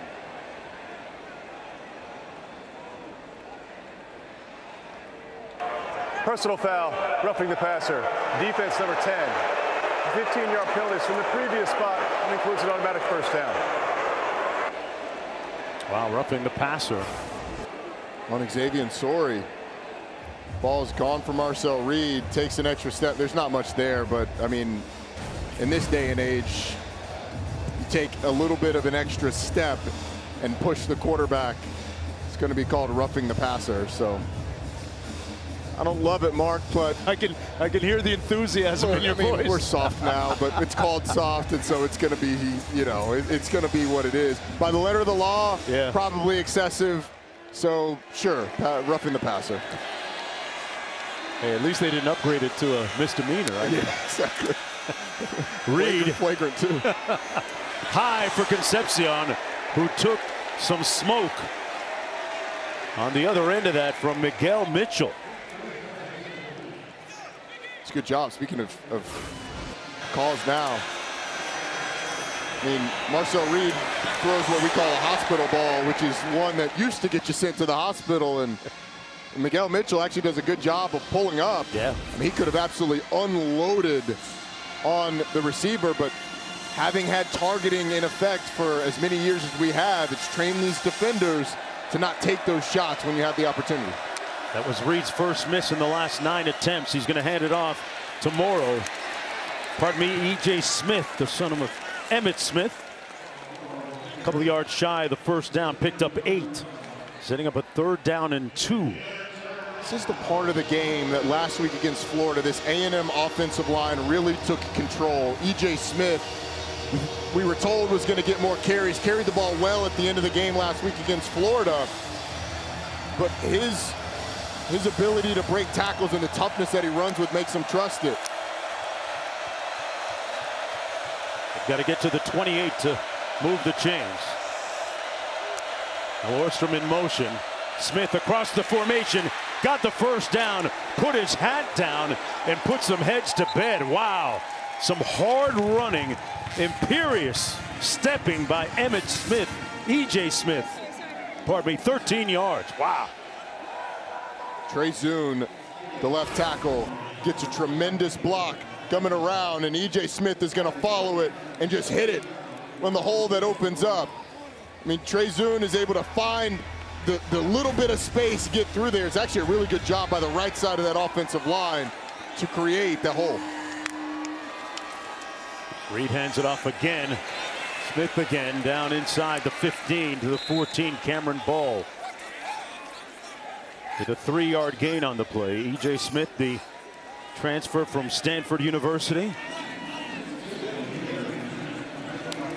Older, experienced grad transfer. It just gives them depth. And with Le'Veon Moss out, we knew we were going to see Owens, Daniels, Morrow, and Smith. They got a whole stable of running backs that they can just roll in, but none of those backs in the game right now. They go empty.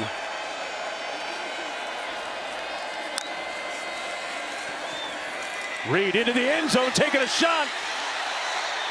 Incomplete, batted away by Julian Neal, intended for Concepcion. Q. Arkansas D-line, hands on hips. They are gassed right now. Cam Ball, an interior defensive tackle, had to come out of the game. You'd see him huffing and puffing, going up against this Texas A&M offensive line, Roddy, which is one of the best in the country. That's their identity, these big guys up front. And Ian Jeffrard, 380 pounds. Cameron Ball, 325, playing a ton of snaps right now. Caleb James, 99, and defensive tackle, 275 pounds. Owens motions out of the backfield, middle screen, and stopped up short of the first down. Concepcion made the catch.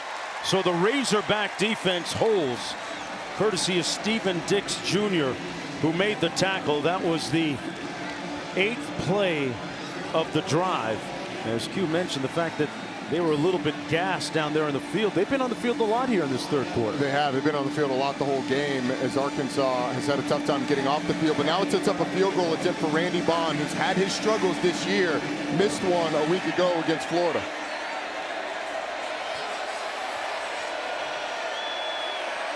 Bond.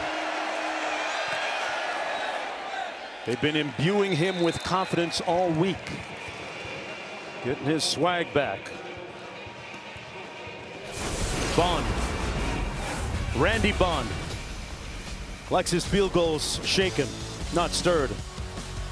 The lead is up to 11. 7:45 to go in the third quarter. Back after this.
Introducing Verts.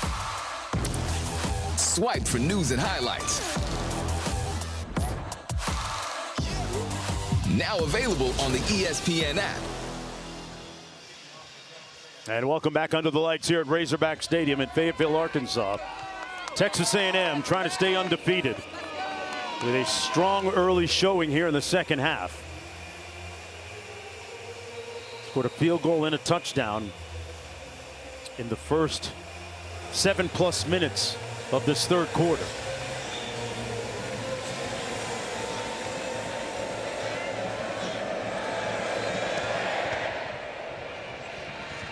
And it'll be 1st and 10. There's going to be a penalty, so they'll bring it out to the 35-yard line. And free kick out of bounds, kicking team. The ball will be placed at the 35-yard line. First down, Arkansas. Hey, Roddy, you know, I usually do promos. This is F1. This is you. You handle this. It'll be my pleasure. The next stop on the F1 schedule is the U.S. Grand Prix at the Circuit of the Americas in Austin, Texas. Sunday, 3 Eastern on ABC, ESPN Deportes, and the all-new ESPN app. Our pre-race coverage begins at 1:30 Eastern. Max Verstappen on pole. And speaking of speed, if you had a race of all the quarterbacks in the league, or excuse me, in the country, Taylon Green would be on the podium. 3rd fastest quarterback in the country. 21.4 is moving. They got to move out of trouble here. And he's brought down at the 37-yard line. Picked up a couple of yards on the run. Onyedem making the tackle from behind. 2nd down and 8 coming up. Texas A&M on the first 2 drives has done a much better job of containing Taylon Green, but it's a task that you have to do on a down-in, down-out basis. You're Arkansas, you've had your opportunities, and you've created big plays in the run game over the course of this contest.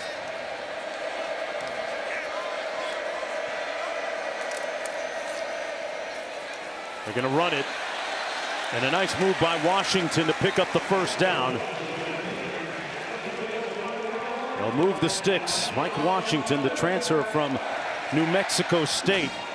And he's made a really nice assimilation, a nice adjustment to Fayetteville, Arkansas. He really has. And the thing that makes this run game go, the offensive line consistently just strains. They fight and claw, and even though they're not perfect, by staying on those blocks, the running backs who are talented can make cuts off of them. They go empty, 5 receivers. Green, Brown with the catch and the 1st down, brought down at the 40-yard line. And they move the sticks again. It's a Texas A&M defense that usually likes to play man coverage, but because of the success of Taylon Green's legs, if you're playing man and he breaks contain, there's nobody there looking at the quarterback, so you play zone so everybody's watching, but that means there's spaces for receivers to settle into. Playing a tempo game, pressure coming. Green outrunning the pressure. Green tiptoes out of bounds at about the 32. Let's see where they spot it. Deion Hayes, the transfer from Colorado, in pursuit. Well, Jordan Shaw is going to blitz from the right side, and he's going to come free. And Taylon Green just spins deep out of the pocket and breaks the contain. I mean, Texas A&M had this drawn up perfectly. You got a free rusher, you got a defensive end getting up the field. Doesn't matter when you have a guy that runs 21.4 miles an hour at the quarterback position. Good enough for 8 yards. Gets it out quick. Caught at the 25-yard line. That's Blake. And a flag down right there at the 25.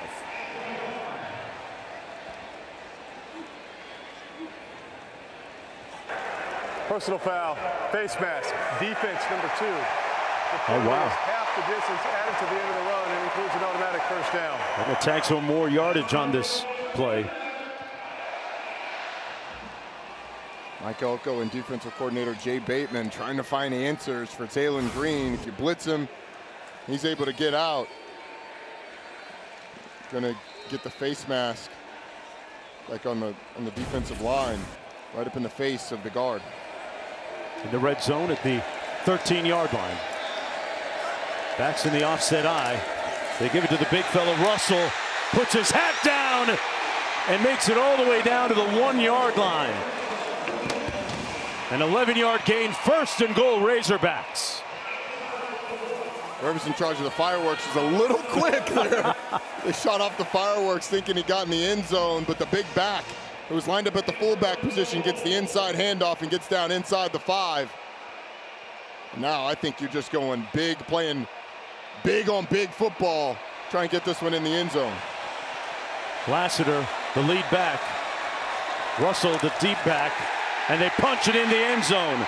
Green doing it himself. Razorback score.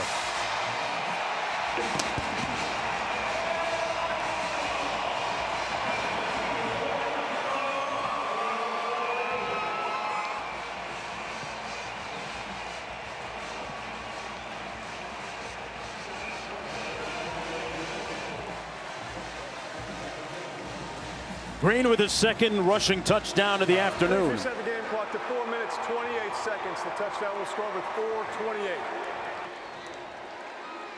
And another meeting perhaps with that championship belt, even though they trail by 5.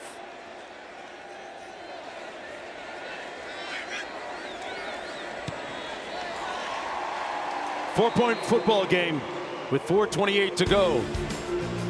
Playing like a champ. Got the belt right now to prove it, but plenty of football to go.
Well, we began the weekend with 11 undefeated teams. Miami was one of them. And look at that. Miami goes down. Ole Miss on the road at Georgia. No shame there. UNLV losing to Boise. How about Texas Tech? Without their starting quarterback, losing to Arizona State, can Texas A&M survive and remain as one of the undefeateds? That was tonight's playbook, brought to you by Flyhouse. Let's talk about some tight end blocking. And Nate Borkacher and Theo Mellon-Orstrom get nice blocks in the perimeter, as does Ruben Owens, the running back. Springs Casey Concepcion to get them down inside the 10. That led to a touchdown, and Borkacher getting involved again. The play action sucks in a couple of Arkansas defenders. Borkacher is able to get to the edge and get in the end zone on an easy pitch and catch. This A&M offense has scored on 5 of its 6 drives today. Each team with only 1 punt, interestingly enough. Nice run in traffic by Ruben Owens II, who last week in their win against Florida ran for 51 yards. Are you surprised that they're running the ball this well without Le'Veon Moss? No, this offensive line is the strength of the team. And Ruben Owens, who was hurt last season, coming off of a foot injury, wasn't himself until a few weeks into the season. And Mike Elko said that he started to look really good as of late. He's got a deep and talented running back room.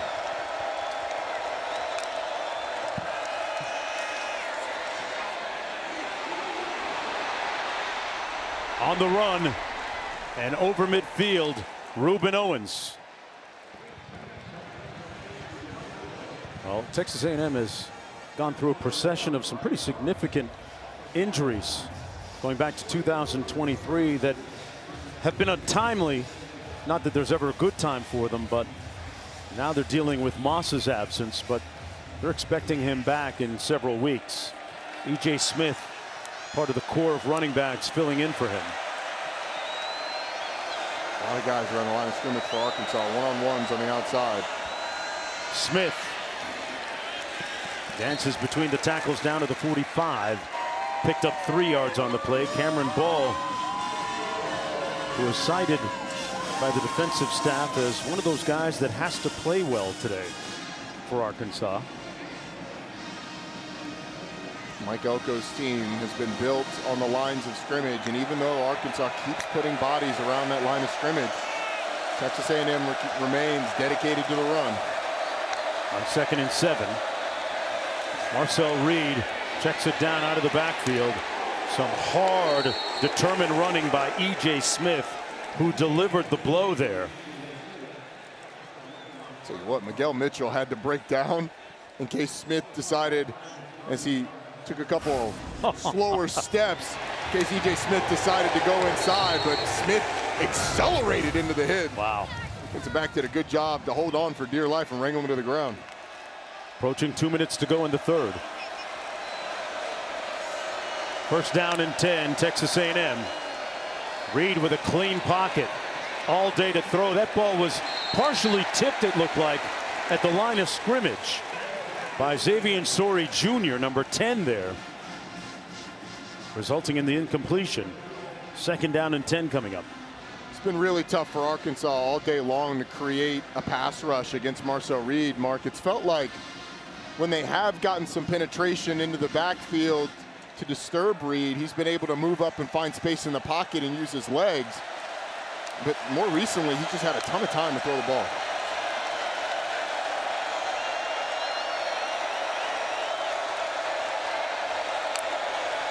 Craver in motion. Smith on the ground. Great jump cut. Boy, you talk about lateral quickness there and mobility. I think Cameron Ball's ankles are in E.J. Smith's trophy case right now. Look at this. I mean, it's coming right at you. E.J. Smith sees that there's a little bit of hole to the backside, and it's not the first, it's the second. The second of the jump cuts that sends the 320-pound Cameron wrecking Ball absolutely flying. 8-yard gain, setting up a 3rd down. A long 2 to go. Reed gets it out quick. Concepcion with a 1st down reception just inside the 25-yard line. Marcel Reed moving this offense down the field with metronomic precision right now, late in the 3rd quarter. Casey Concepcion went like he was going to block for a bubble screen and then just disengaged from the defender. Jaheim Singletary went inside. Marcel Reed delivered an accurate football. And once again, we're talking about Arkansas's defense needing to come up with a stop inside the 20-yard line. After the 11-yard gain.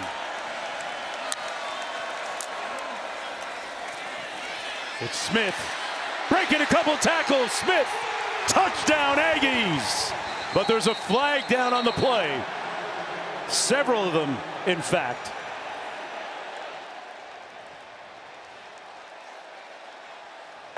During the run, holding offense number 1. The 10-yard penalty is enforced from the spot of the foul. After enforcement, it'll repeat first down. So they're going to take the touchdown off the board. That's Mario Craver. Yeah, and I'm not sure he needed to. It's down the field. He's on Jordan Young, and he's got him close. And then Jordan Young's trying to disengage and get to the running back, and Craver just doesn't let go. It's an easy call for the referees. I'm not sure he needed to, though. Yeah. The way E.J. Smith's running, probably could have broken that tackle. You at least want to give your running back a chance to, so it doesn't get called back. 30 seconds to go in the third quarter. First and 5. Reuben Owens in the backfield. Smith back on the bench. Single back set. Owens sprinting into the end zone. Touchdown. So they get it back on the next play.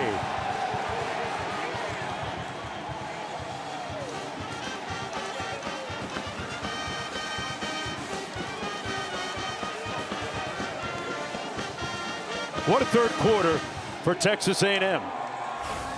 Yeah, and Xavier Sori, who's going to be right here, he's going to actually see the quarterback fake it, and he's going to jump out of the hole that Reuben Owens is going to run into. He's going that way. He's responsible for the quarterback, goes back outside, and it's a wide open lane for Reuben Owens. Second rushing touchdown of the season for Owens. Makes it an 11-point game. This is a prolific Texas A&M offense. The number 4 ranked team in the country. With 25 seconds to go now in the third quarter. And this is a defense, an Arkansas defense that has struggled all year long, and you could argue the performance of this defense against Notre Dame is what signaled the end for Sam Pittman, giving up 56 in that game, a lot of that in the first half. And the issues that we've seen all year long have really popped up today. And I think this is an offense that shouldered a lot of the burden, but you're going to need a stop at some point. A&M has now scored on all but one of their drives and scored touchdowns on 5 of their 6 scores, 5 of their 7 total drives. Wow. That would be efficiency. I would say so.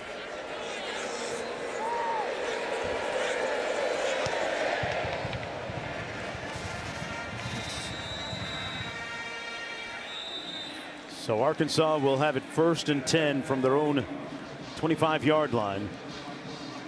Let's not forget, though, Mark, Arkansas was down 2 scores last week to Tennessee in the 4th quarter. We're able to come back and bring that within 1 score, and we're a defensive stop away from getting the ball back to their offense. This is a team that is not going to quit, or has not shown the willingness to quit this year. They have continued to fight, and they've kind of had this A&M defense's number. They only had 1 punt on the day. Mike Washington Jr. in the backfield beside Taylon Green. This is his carry. Put his hat down and picked up about 4 yards on the play. And one thing that's good news for Arkansas, Roddy, we talked about it in our meetings a little bit earlier. Ball security has not been an issue. No, it has not today. They've lost the turnover margin. They've lost the turnover margins in each of the last 4 games. Turnovers have not been a problem. Green, incomplete near midfield for C.J. Brown. Julio Humphrey in on the coverage. And that's going to do it for the third quarter of play. That's the end of the third quarter. The day began with inclement weather. And then the Aggies found their groove early.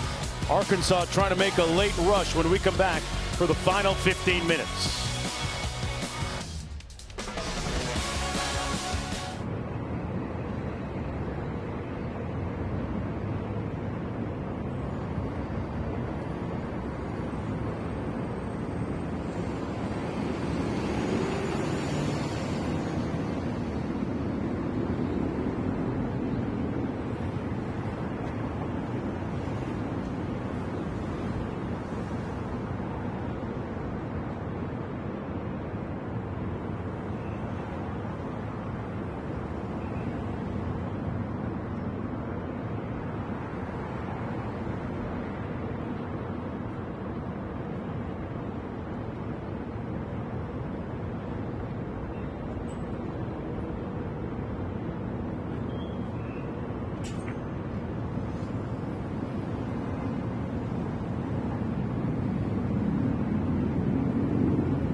Back for the start of the fourth quarter here in Fayetteville. Let's go down to Quint.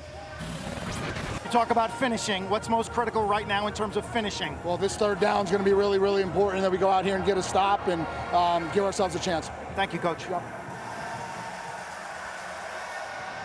Well, here we go. Razorbacks with the football from the 29. Green out of the shotgun.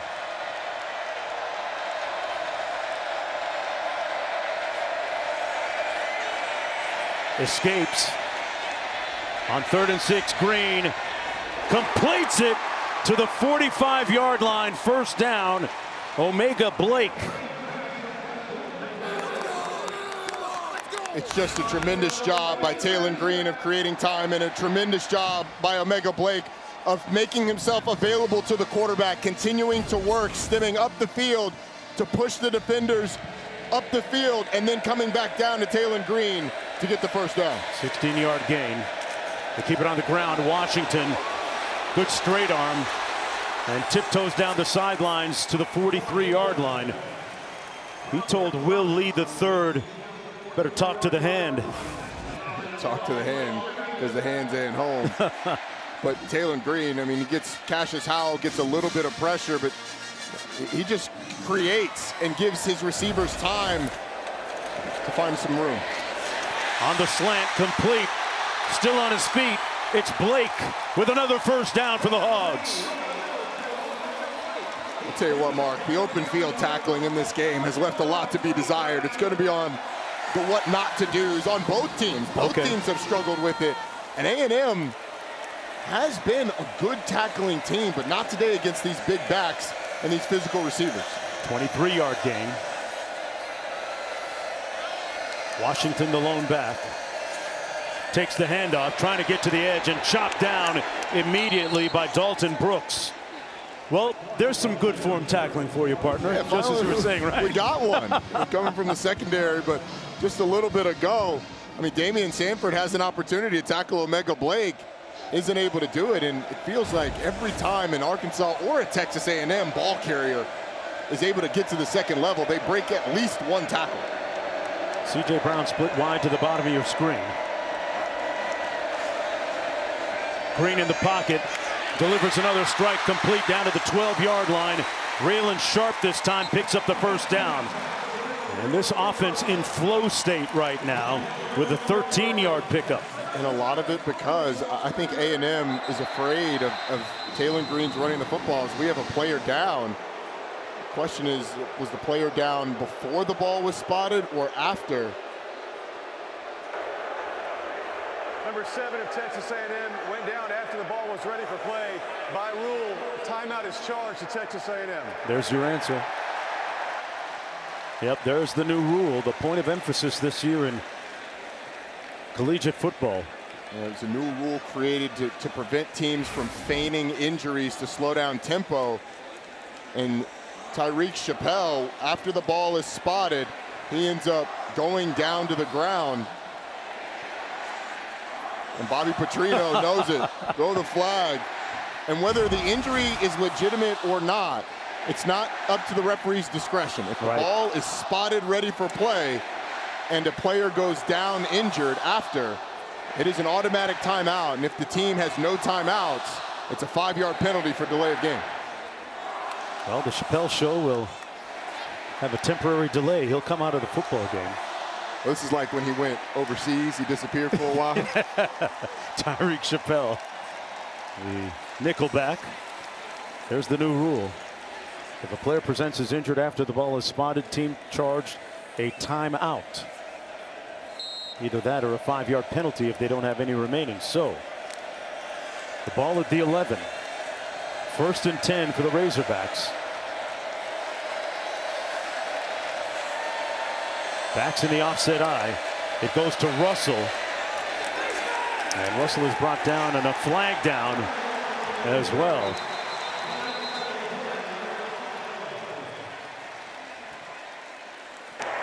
Personal foul, face mask, defense number 17. The penalty is added to the end of the run, half the distance to goal, and an automatic first down.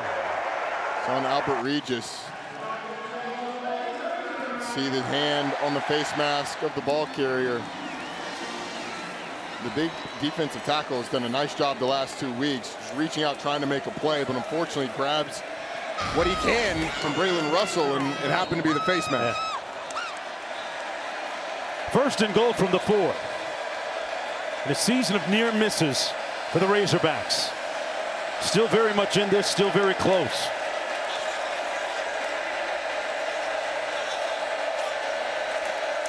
Washington with nowhere to go. That impregnable front for the Aggies making a statement. Albert Regis that time. It'll be second and goal. He is tough to handle in the run game.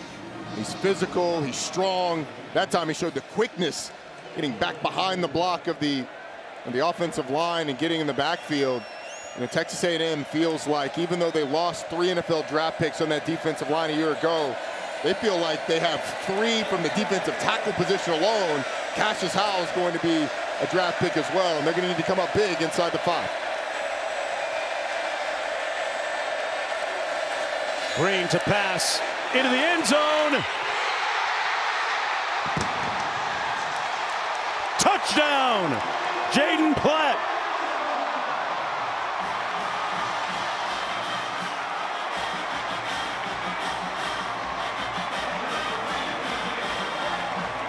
What a throw by Taylon Green.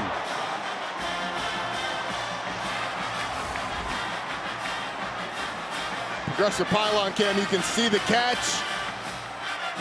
Looks like from that angle, he completes the act when he hits the ground, retains firm control. Let's see. Yep, that looks like firm control, completes the catch through contact with the ground, and now Arkansas is going to go for 2. Right call here. They got to hurry up. They're not going to get it off in time because the play clock got down to 0. I think they're going to reset the play clock. Okay. They did. Taylon Green actually looked like he was trying to call a timeout, and the referee said, "Nope, we're gonna reset it." Let's go for Dos. Brought to you by Dos Equis. Washington on the fake, and Jones punches it in.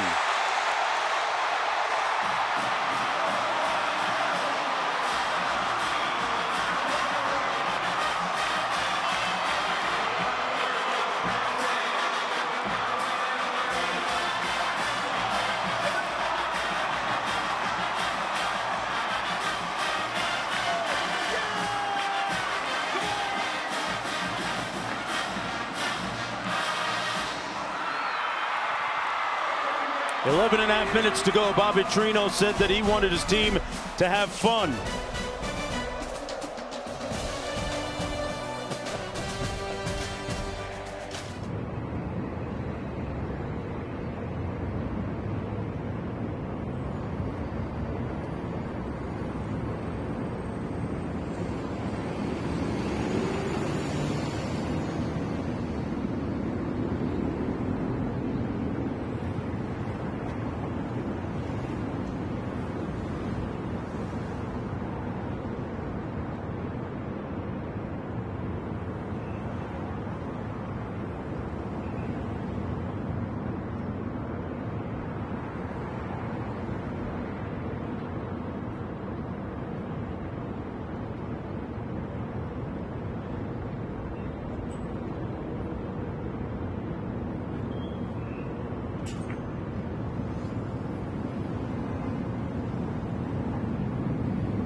Razorbacks off of life support again.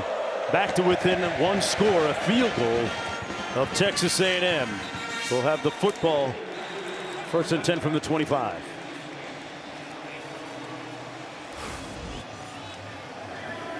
Taylen Green has been fired up today. And you mentioned earlier, Mark, he gave this stadium confidence. That's what a great quarterback does for you. You saw the smile, him having fun. Bobby Petrino says that's when he's at his best. What he needs now, what Taylen Green and Bobby Petrino need now, is the defense to take advantage of the energy in this stadium coming from the crowd. Because of the delay, this has turned into an SEC environment at night, and those are just built different.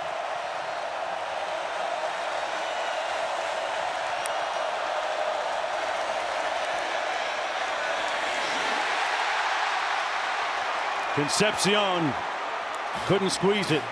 Was thrown a little bit behind him, but it'll be 2nd down and 10. Reed, meanwhile, has put up brilliant numbers today. 20 of 28 passing. Pardon me, 27 passing. 230 yards in all and 3 touchdowns. And that was a miscommunication by Arkansas on defense. A missed opportunity for A&M because Casey Concepcion would have been a foot race to the end zone between he and the safety. And I've got my money on Concepcion on those.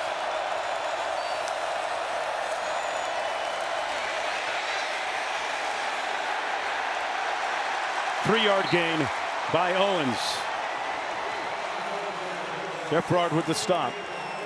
So it'll be 3rd down coming up for Mike Elko's squad. Mike Elko's Texas A&M squad, 4 of 8 on 3rd down today. This has not been a great 3rd down offense all year long. What does Chris Wilson, the defensive coordinator for Arkansas, have? Was named defensive coordinator after the firing of Sam Pittman. Travis Williams was let go. What does Chris Wilson bring? They're 4 of 8 on 3rd down. Reed pulls, complete. Let's see where they mark this. Let's see where they mark it. It's going to be just shy of the 1st down, caught by Craver. If you're A&M, do you dare go for it? I think you're sending the offense on the field to see if you can draw Arkansas offside. They're bringing in a lot of beef. Boy, nothing says confidence like going for it on 4th down here from your own 34 and a bit. They've converted twice today on 4th down already. E.J. Smith in the backfield. He's got a little company.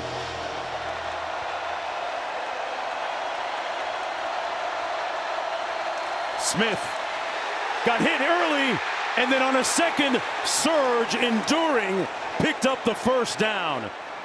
He took contact early. Might have been friendly fire from Riley. Well, Justice Boone jacks up Michael Riley into the backfield, and it forces E.J. Smith to have to bounce off of that. Lost his helmet by rule. He must step out of the game. Riley got blown up. Please reset the play clock to 40 seconds. It will start on the ready for play. I mean, Justice Boone almost put Michael Riley in the stat sheet as a tackle. But the balance of E.J. Smith and the inability for Arkansas to get anybody else around the football, Texas A&M converts. What a call by Mike Elko going for it on 4th down in that situation. And his defense has been on its heels, so I like the call to go for it. That Razorback defense has spent a lot of time on the field. Reed going through his progression, incomplete for Craver. It'll be 2nd and 10. Marcel Reed saw a free blitzer steaming through the hole late, but he started to fade a little bit. He actually had more time in the pocket than I think he anticipated. But this is what this Arkansas defense hasn't been able to get in these games where they've lost by 1 score. 3 games they've lost by 1 score. The defensive stop is what they've needed. Offense has also had turnover issues at the end of games.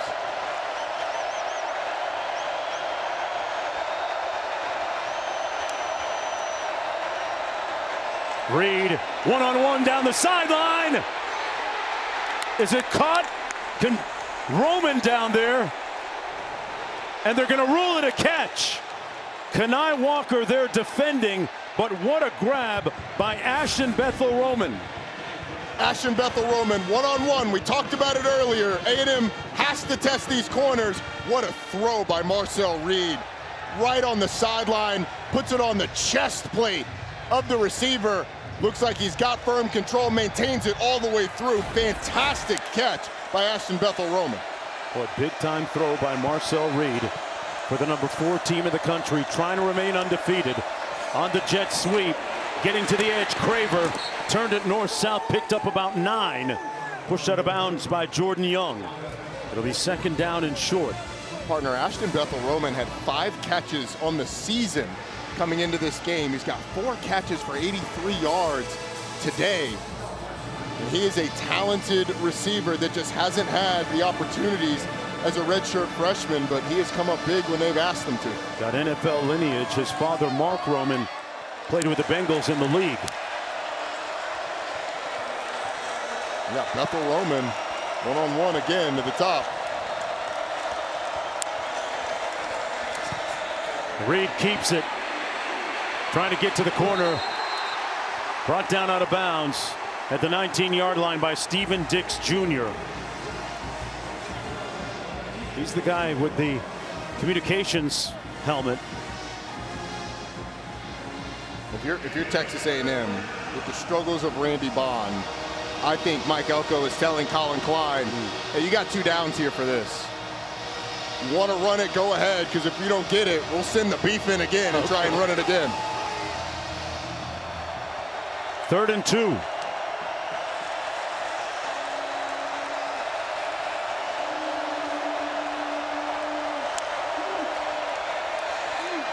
Owens makes the catch and gets the first down. A versatile running back making the reception out of the backfield. Well, Ruben Owens is going to come out of the backfield, and it's going to be the linebacker that's responsible for him. Just a long way to go. And because of the slant, Xavier Sorey has to go over the top of the route from the outside. Really good play call by Colin Klein, knowing that man coverage is going to make it tough to cover that back by the linebacker. A 9-play, 60-yard, 3-yard drive so far. They keep it on the ground, and touchdown for Ruben Owens II.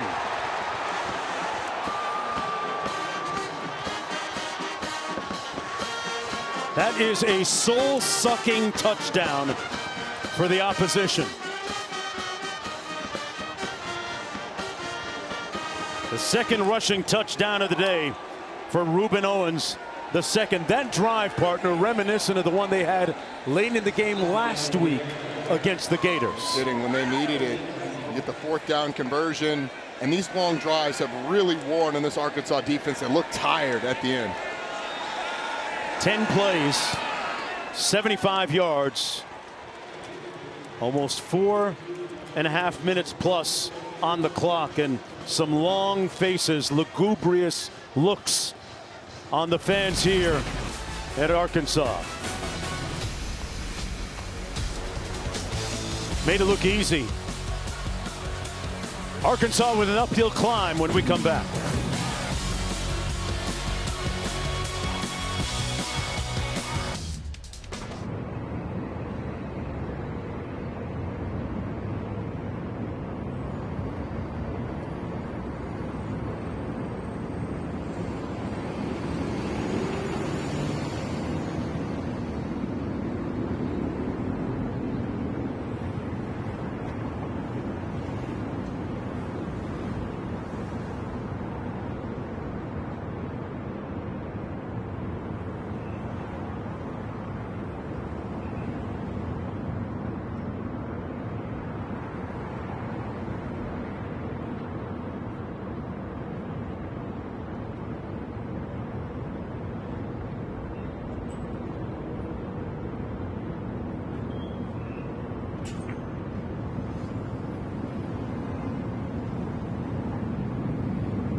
ESPN College Football is presented by Chili's 3 for Me, the best $10.99 you can eat. Well, it was a great scene here at halftime at Razorback Stadium. They honored number 5, Darren McFadden, one of the best to ever do it here for the Razorbacks. 2-time Doak Walker Award winner. Used to love watching him run the football. He and Felix Jones in that prolific backfield. And I used to love the box Chevy, that red box Chevy that used to drive around Fayetteville. Always wanted to take a spin at the wheel. Me too. First game I ever went to, big time college football game, he was playing against University of Georgia, and he was phenomenal. Let's take a look at our player spotlight, brought to you by Cintas. Great numbers tonight by both quarterbacks. Actually, Reed, 23 of 31, 281 yards, 4 touchdowns. Both of them with 4 touchdowns. Taylon Green, of course, with rush yardage. Quarterbacks have come to play, and Taylon Green's going to need to create a couple more memorable moments if he's going to get his team into this one for a win. Back to pass. And under pressure, brought down inside the 5 by Deion Hayes, the Pitt and Colorado transfer. Cassius Howell there as well. It was started by the unrelenting rush of Cassius Howell that chases him one way, and then when he goes the other, Deion Hayes cleans it up. If you could have a hockey assist on a sack, Cassius Howell would have gotten that one because he created it and Deion Hayes finished it. I like that. Second sack today for their defense. Green taking the snap out of his own end zone right now. Almost got caught with a safety, incomplete. Mike Washington was right there. Who else but Cassius Howell was there with the pressure. He gets double teamed, Roddy, about 75% of the time. And when he gets his one-on-ones, he's usually very successful with those opportunities. These are the types of situations where those one-on-ones come a lot, because you've got to get people out in the route. You've got to give Taylon Green some options to be able to throw the football. But Cassius Howell doesn't look like there's anyone there to help the tackle. Green out of the end zone. Incomplete for Washington, who dropped it. And it's a quick 3 and out for the Razorbacks, with the clock their enemy. And Cassius Howell tries to do a spin move inside. The guard was there to help on the inside, but as Taylon Green starts to scramble, he gets his hands up. And had he not taken the sack, this is a situation down double digits late in the game where you'd go for it in this situation if it was like 4th and even 10, but because of the big sack and getting nothing else on the next 2 plays, 4th and 30, you can't go for it. Devin Bale punting from the back of his own end zone, a high spiral to Concepcion, who has a punt return for a touchdown this year. Won't try it this time. Fair catch. They're going to spot it at the 43, 1st and 10 from there. Aggies on the cusp of remaining undefeated.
Well, we began the week with 11 undefeated teams. Several have lost already as we whittle it down to single digits. Texas A&M at 6-0 coming into this one tonight. And sitting good right now with the football, leading by 10 points. 5:50 to go. Marcel Reed showing great sovereignty and dominion over this offense. Taking off. Great discernment. Marcel accelerating. Touchdown Aggies. But there's a flag down back at the 43. Holding offense number 71. 10-yard penalty from the previous spot. Repeat first down. And an exhale from Bobby Petrino. That one's going to come back.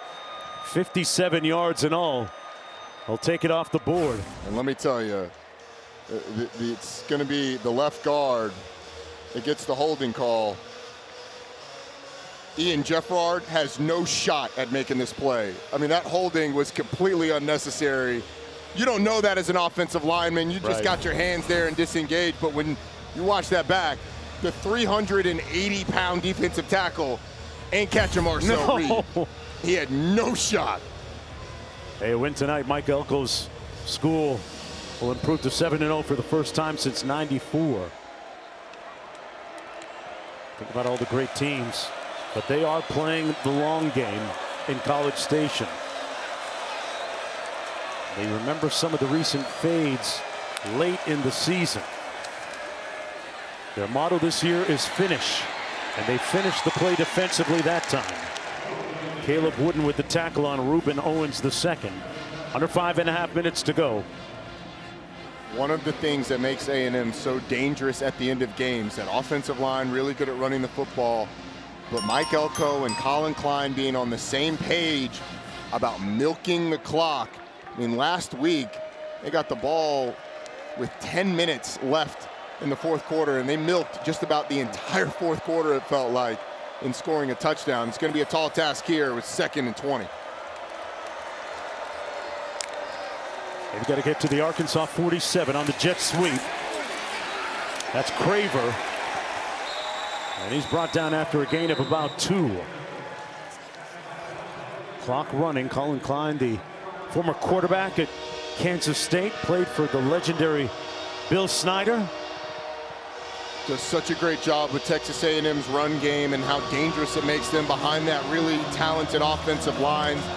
That allows Marcel Reed to be able to find receivers both short and deep. But on this 3rd and long, the thing that you're telling your quarterback, if you do indeed throw the ball, is just take care of the football and end this with a kick of some sort. E.J. Smith in the backfield on 3rd and 18. And the Aggies are going to burn one of their remaining timeouts. Timeout of the half. It's 30 seconds in length. They've got 1 left after this.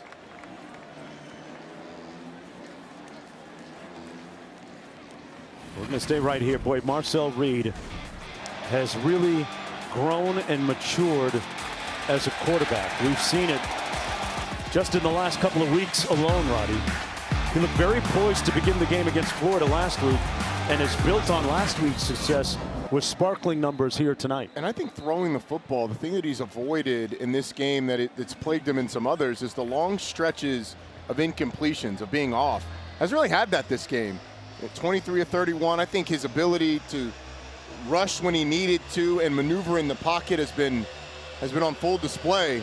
Is it a good thing if at some point he outgrows the moniker of being a rhythm shooter? Yeah, absolutely. Okay. You'd rather be a guy who it doesn't matter if it's going well or not. You can make the easy completions.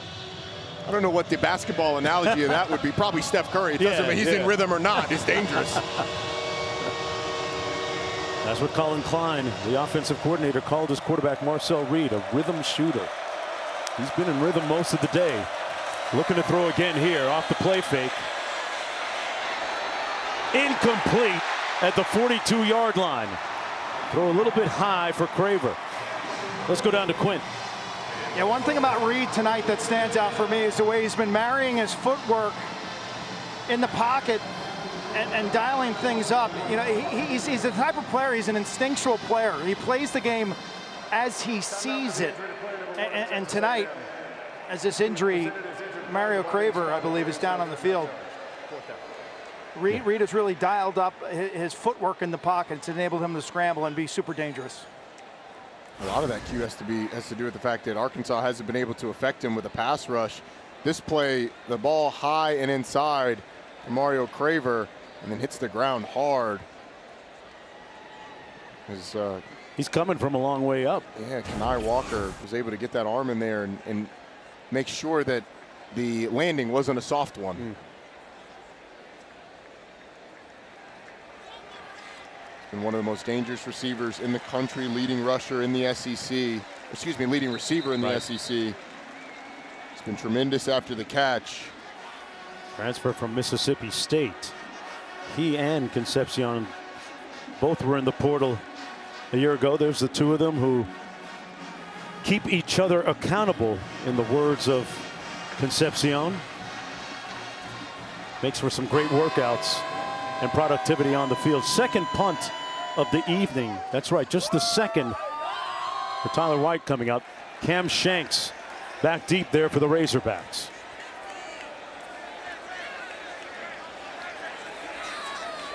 This is looking eerily similar to the Tennessee game where Arkansas got the ball back down 10 with 4 minutes 51 seconds left.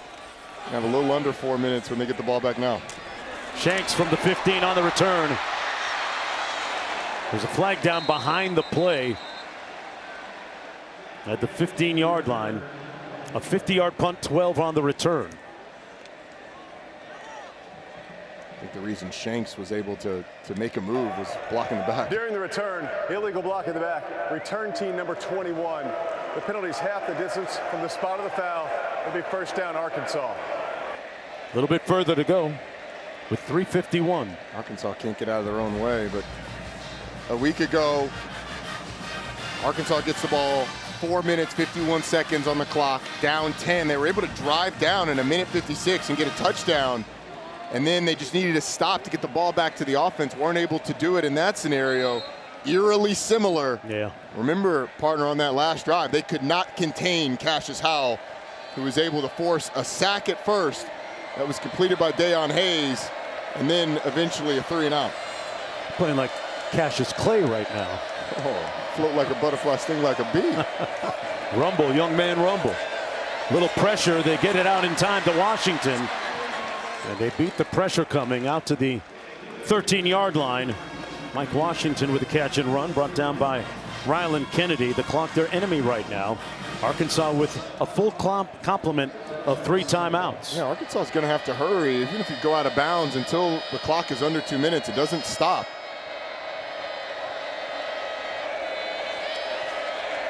Green into a tight window, incomplete at the 25. Batted away by Will Lee III, intended for Blake. So it'll be 3rd down and 4 for the Razorbacks. It's 3rd and 4. A&M has to keep Talon Green in the pocket, but Arkansas has to find number 9, Cassius Howell, to the bottom of your screen. How do you contain the rush of number 9?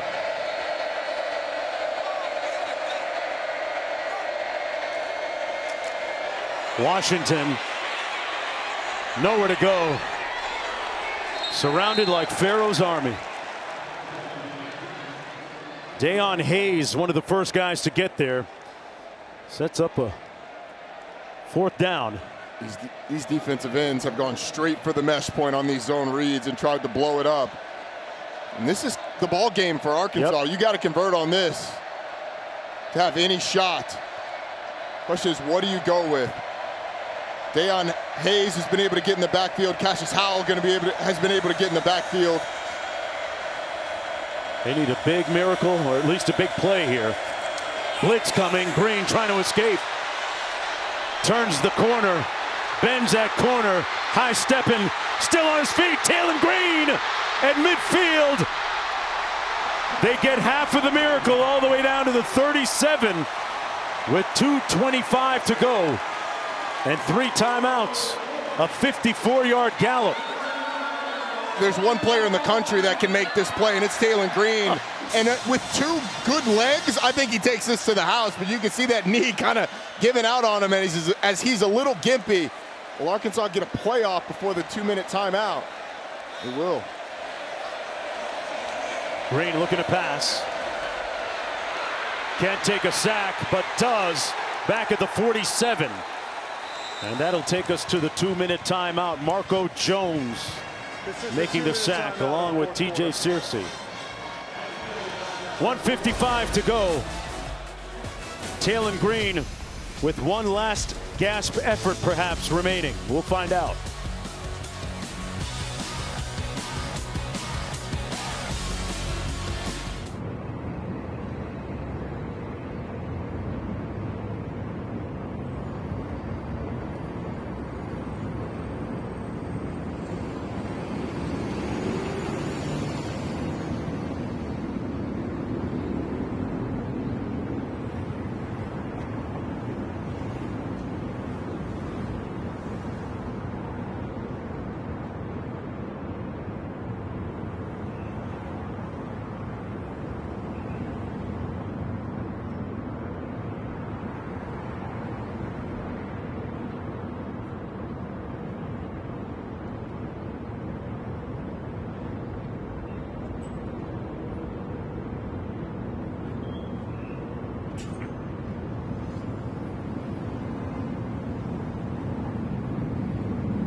Welcome back to Fayetteville. This is the story of the day, the 2-hour weather delay because of severe storms. A&M scoring on 7 of 9 drives today.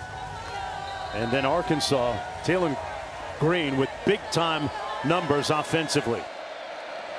He's taking a couple of sacks, ill-advised though, late in this game. On 2nd and 17. Underneath, complete to Jones. Jones close to the first down. Stops the clock with 1:47 to go. I think every time Rohan Jones catches the football, it's a big play. Came into this game averaging 32.7 yards a reception. He is quite the receiving threat from that tight end position. He's one of Coach Petrino's favorites. 18-yard pickup on the first down from the 28. Blitz off the edge, and Green sacked all the way back at the 46-yard line by Dalton Brooks. I don't know that Taylen Green saw the blitz off the edge. We've seen him spin to his left over and over and over. And this time, Jay Bateman says, all right, we'll bring the nickel.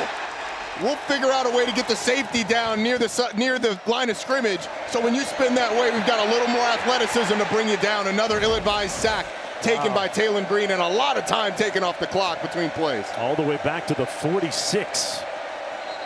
And they're going to blow this dead, a flag on the field. Arkansas it's going to be a false start on Arkansas. They're going to have to take a timeout to avoid a 10-second runoff. Great point there, Roddy.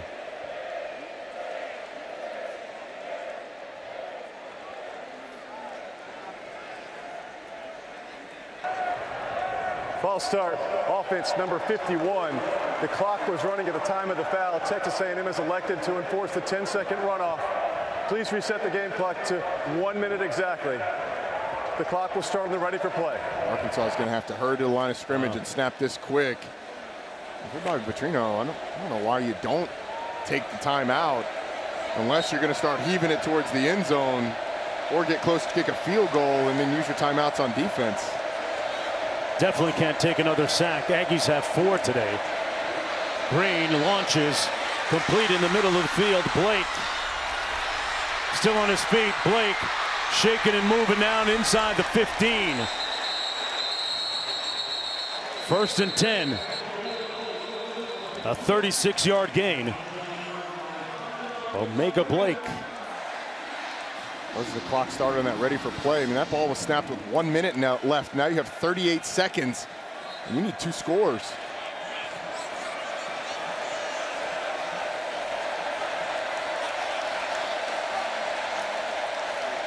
Green into the end zone. Overshoots his receiver. Cam Shanks. Closely covered by Tyreek Chappelle. So clock stops with 26 seconds to go. 2nd and 10 coming up. Arkansas with a full complement of 3 timeouts. And this is one of those situations you need a field goal and a touchdown. Do you think about just kicking the field goal at some point and then go for the onside kick and use those timeouts to stop Texas A&M? And you're kind of in a situation where it's tough either way. Green getting blitzed. This time he escapes. Throws it into the end zone, incomplete.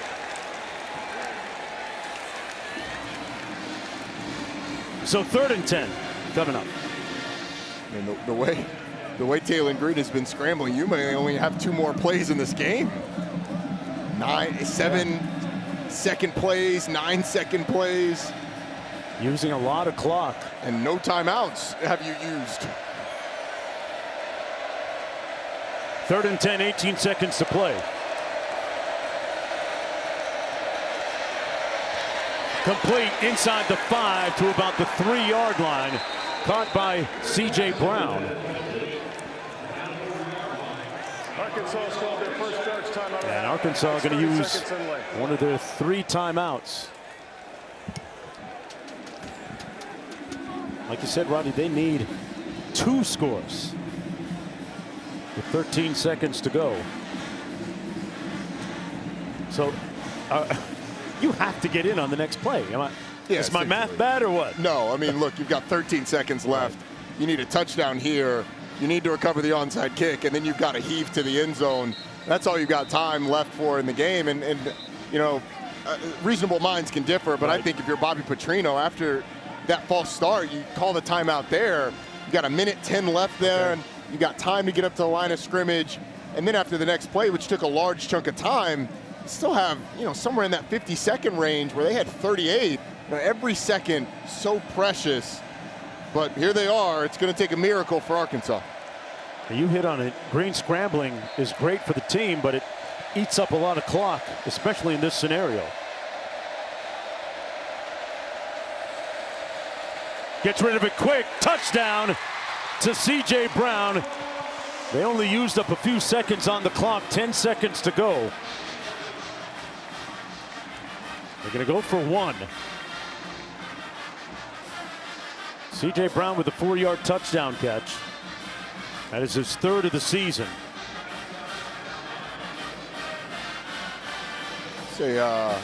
we'll see how it impacts the game. Arkansas is going to have a chance with an onside kick to recover it, but either way, very important touchdown to some.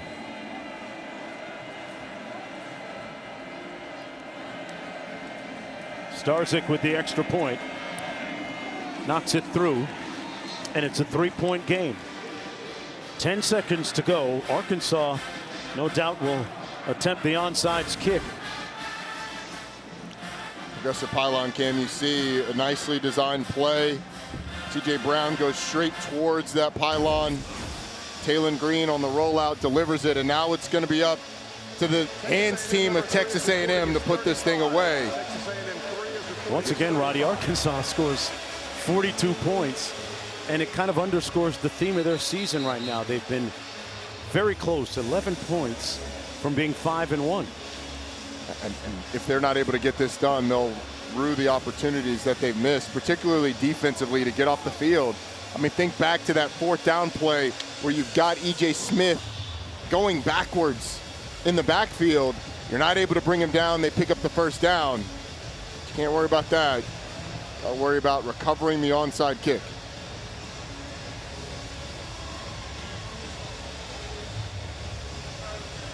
Charlie Vondermedden, number 46 there, will be the one to attempt the onside kick.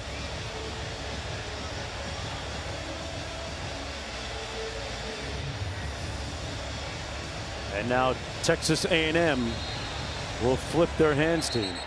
It's a good timeout for Mike Elko. Arkansas went and set up on one hash and then flipped to the other side, and the entire Texas A&M hands team flipped sides, and they were kind of scrambling.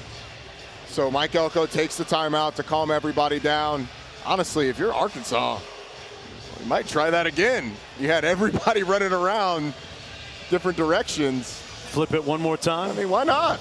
see what you can do as the rain starts to come down. Oh, no. Here at Razorback Stadium. Oh, no. There's no lightning in the forecast. I was listening to Quint a little bit earlier. Don't even say that. We had a 2-hour-plus rain delay because of lightning.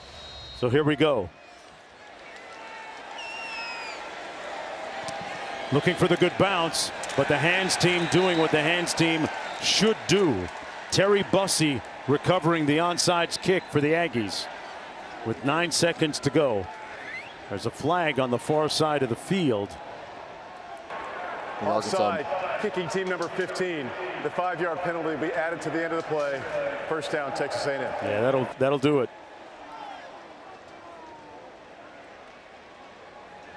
You always look to get that high carom on that 2nd or 3rd hit, right? You got to get it past the first line first and foremost, and that's what Arkansas wasn't able to do there. And for Texas A&M, certainly was not a pretty performance defensively. Yeah. Offensively, you're going to feel great, but you now have a Texas A&M team that's won a 41-40 game. They've won a 16-10 game, and now won a 45-42 game, showing they can win in a lot of different ways. And on a weekend where we saw 5 undefeated teams lose, winning is the most important thing. 7-0 for the first time since 1994. Mike Elko, the head coach, he's not going to celebrate anytime soon. He is focused solely on the long game, in his own words. The adage this year and the credo for the Aggies is finish. Talon Green put up some numbers today, put some money on tape. Was shaken up in the 2nd quarter. Had a leg injury, but returned to the game and ended up 19 of 32 passing. Reed passing was 23 of 32. And it was a really balanced performance for A&M offensively. 280 yards through the air, 217 yards on the ground. I'd say the same for Arkansas, but ultimately A&M did enough to win. Let's go to Q. Coach, congratulations. Thank you. What was the toughest part of that test? All of it. all of it. Obviously, he's a heck of a player. We picked a really bad night to play bad on defense, but our offense continued to answer the call, and Marcel Reed kind of matched them play for play, and we were able to get enough points to get the win. What did you like the best about Marcel's performance tonight? Just how poised he was. I thought he went through his progressions well. I thought he made plays with his feet, with his arm. I thought we did the things we needed to do to win on offense for sure. Thank you, Coach. Thanks.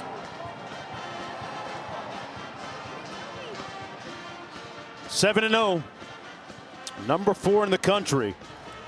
Texas A&M wins it. They'll be on the road for a couple of more weeks before returning home to College Station, and they survive this test. They win it. For Roddy Jones, Quint Kesenick, and our entire crew, talented group behind the camera you never get a chance to see. I'm Mark Jones. So long, folks, from Fayetteville, where it's not raining.